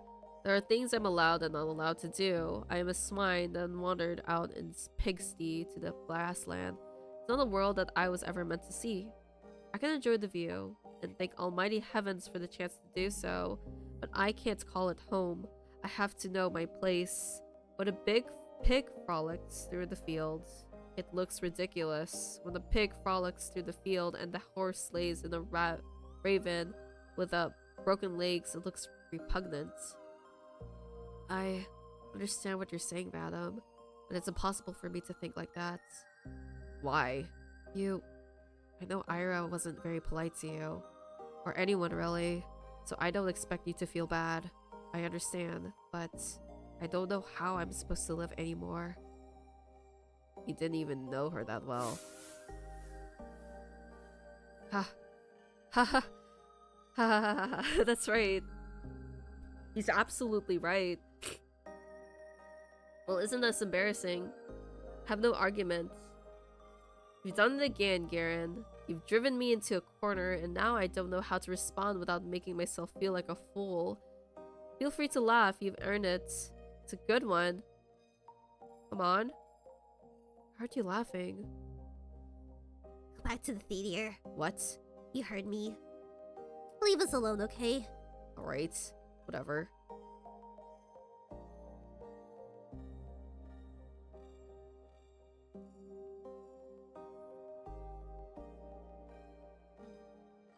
He puts the soda bottle next to me and throws his jacket on. Huh? You're not finishing the film? With a mood like that? Pass. No. Sorry. Forget it. He walks out into the snow. Marina and I stare at the door in silence. After a couple of seconds, Marina picks up the cream soda and takes a big swig. Ah, damn it. She smacks into the bench the same way a middle-aged man would slam an emptied glass of vodka on the table. Have you ever thought that I was onto something? Huh? Forgive me, Azia. I'm an idiot. No, you're not. Don't say that. It's my fault. I shouldn't have dragged everyone out here. No, I shouldn't have reacted like that. I just ruined it for everyone. You didn't. I felt the same way. I know it's all stupid. I just thought, wouldn't it be great if I could change something? Or do something that really helped, you know? I knew I had no chance from the start, but I kept telling myself, hey, what if it works? It's dumb as hell. Sorry for pulling you along with that. No, please don't be. I really, even if it turned out like this, I still had fun today. So fun's allowed now? I mean, I'm just messing with you.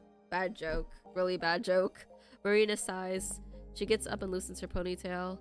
You're a very forgiving person, Azia. I can't imagine living like that.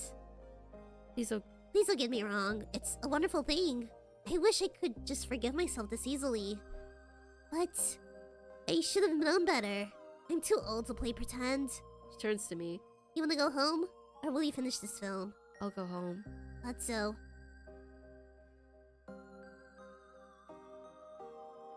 The day that seemed to have gone on forever finally came to a close. That's putting it nicely. It came to a screeching halt. Not that I'm sad. I knew it has from the same a nice illusion. A peek at something distant and unattainable in American film. A dream you will inevitably wake up from. But did it really have to end that way? If only I didn't get unreasonable. Maybe then. No. The next scene stays the same no matter what you cut the one that comes before. We could still sit through the movie. We could even go to just Dutch right after. We could walk around all evening and talk and have fun. But tomorrow I'll be the same old me. Tomorrow Garen will be the same old Garen. Tomorrow he'll find a new reason to make fun of me. I swear to God, if he does, what a piece of shit.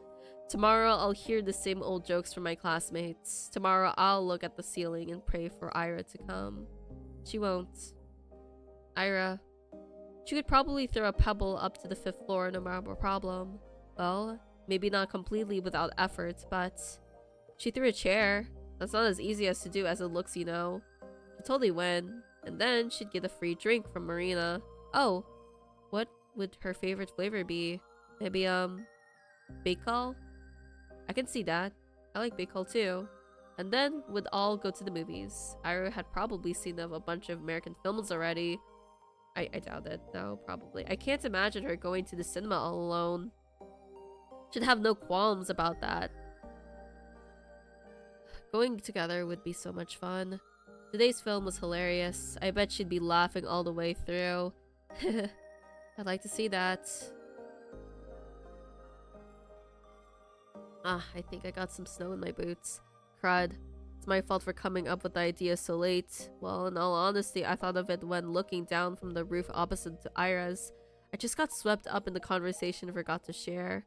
Also, dragging Marina back after she got noticed would be rather risky. It's nothing I can't handle by myself, though. I don't exactly believe Marina's theory. Even Marina herself never actually believed in it. Frankly, the kind of speculation was plain disrespectful. But even then, there was something I still wanted to do. Snow piles on fast, so the lines need to be as deep as I can make them. I dig all the way to the ground. As far as legibility goes, nothing beats black text on a pure white canvas. By the time morning comes, it won't look nearly as striking, but it should still be readable. I climbed the little plate ladder to check if everything's okay. Yeah, should be good enough. Good enough for who? Ira's mother? Haha. Yeah, I'm just being tasteless. It's an offensive thing to write, acknowledging that won't make it any better. And I'm still not so principled as to erase it. I'm selfish, and I need to today end a certain way. And makes me content. I climb down from the frozen ladder and head home. A message sprawls across the playground under Ira's window. What does it say? Switch toy if you're there. Oh! What if it actually works? Jam signal B. Bro, I'm so invested. I need to stop, I think, at a certain point. But I'm so invested.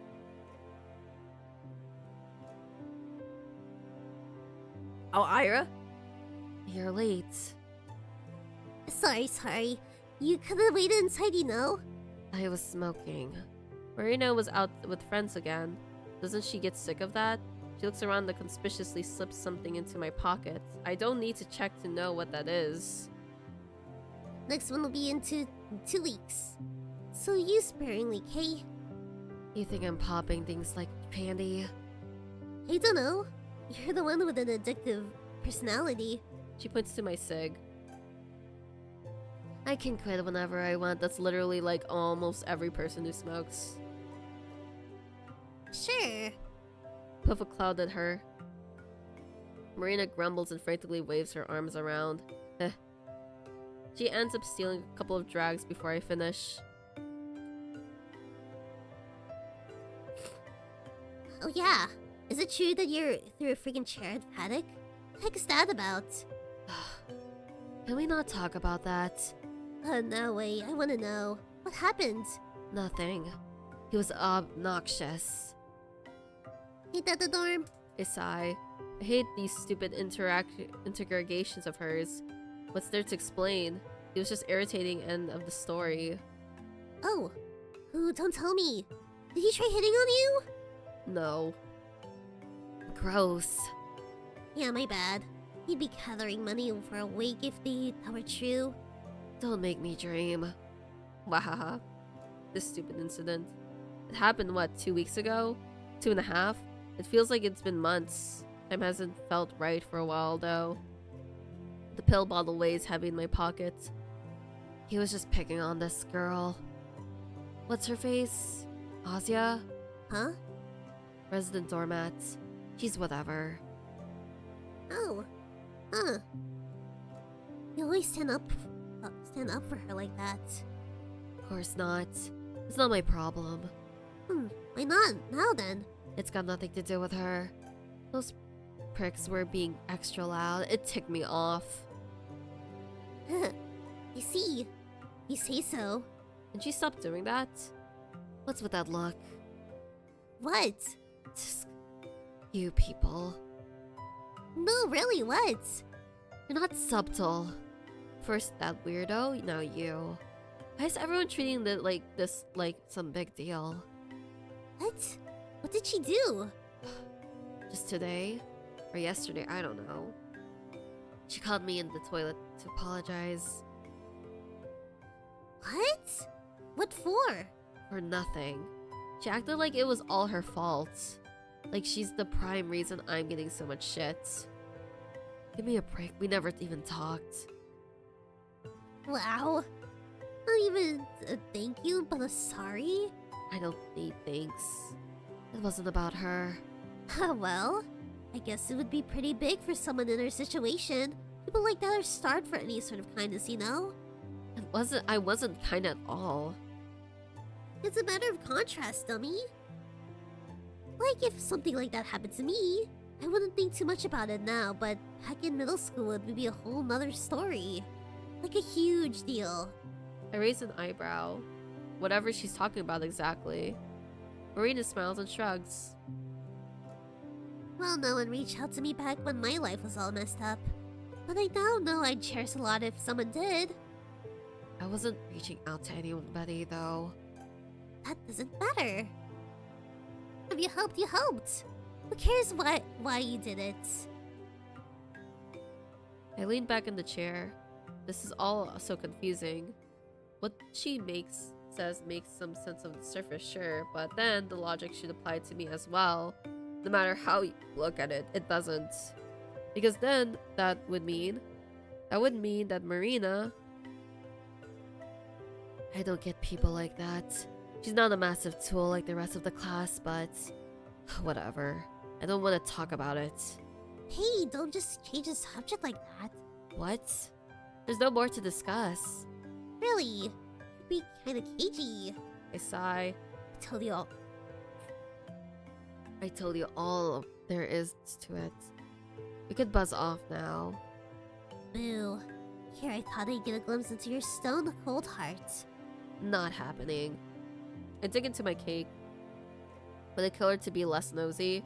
At least now she's the one doing the talking. Some dumb stories from school, some friend drama that I don't really care for. I'm zoning out. It's okay, background noises. Is this unfair? I'm not paying any attention. She knows I'm not. Our meetings have grown rare. She must have noticed that. She's not bringing it up though. Huh. That's so like her. Marina talks like nothing happens. I guess that's fair. Nothing happened, nor will ever happen. It's pointless. Everything's been pointless. The pill bottle is burning through my pocket. I don't think I can do this anymore. I listen to Marina prattle on like usual. I thought I'd tell her that I'm done right off the bat, but she has a way of dragging you into some dumb conversation that you can't escape from. No, at some point I could. For the longest time, I could turn around and walk away, no problem. So why the hell is it so hard today? Why am I so weak? No matter how much I chew, the cake doesn't taste like anything. Signal B end. That's interesting. We've never seen from Ira's perspective before.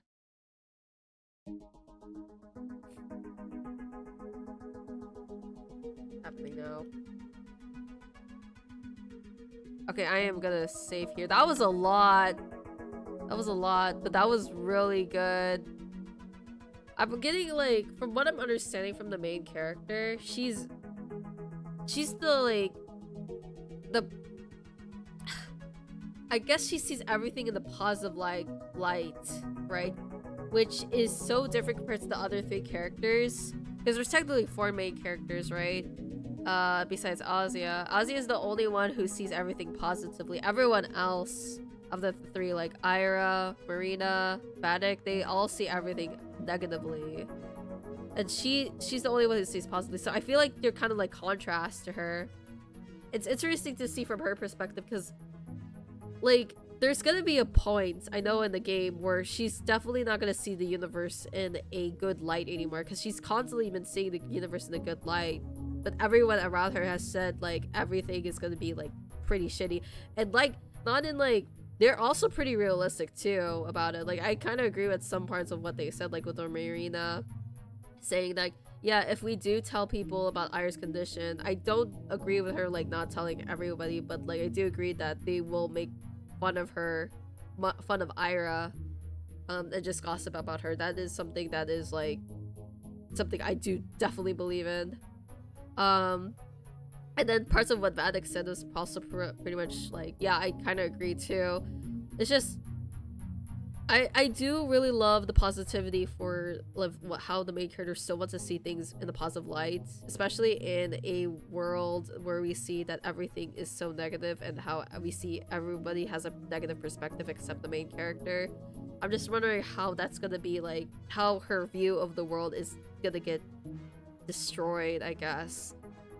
The thing about it also that's interesting, she sees the world in a lovely way, but she doesn't see herself in a lovely way. She's the only one who everything is good except herself, which I guess that's also like insecurity, especially at a young age. You would definitely feel like that. I really love seeing her perspectives. Like each part where like you focus on the book or a conversation, it all has like some meaning to it, and I really like how they like presented and how it feels, each conversation just feels meaningful. Each scene in this game feels very meaningful, of especially with associating of how like how the Hazia gains more positivity from each scene. Like there's a lot of scenes where it seems like she becomes more like, I guess, more positive about the world, like with the book she was reading in the library and the conversations. But then again, she also criticizes herself too, especially when like with one time when she's like, Vadik gets upset with her, even though he's always upset with her. It's just like she always says sorry, and then like when she realizes she ruins the mood, she always says sorry. She's very apologetic. So she's very insecure. The thing I'm really wondering, that one scene where we saw what was it called, the sign, right? And then also all of a sudden turned red, and then Tazio was referenced.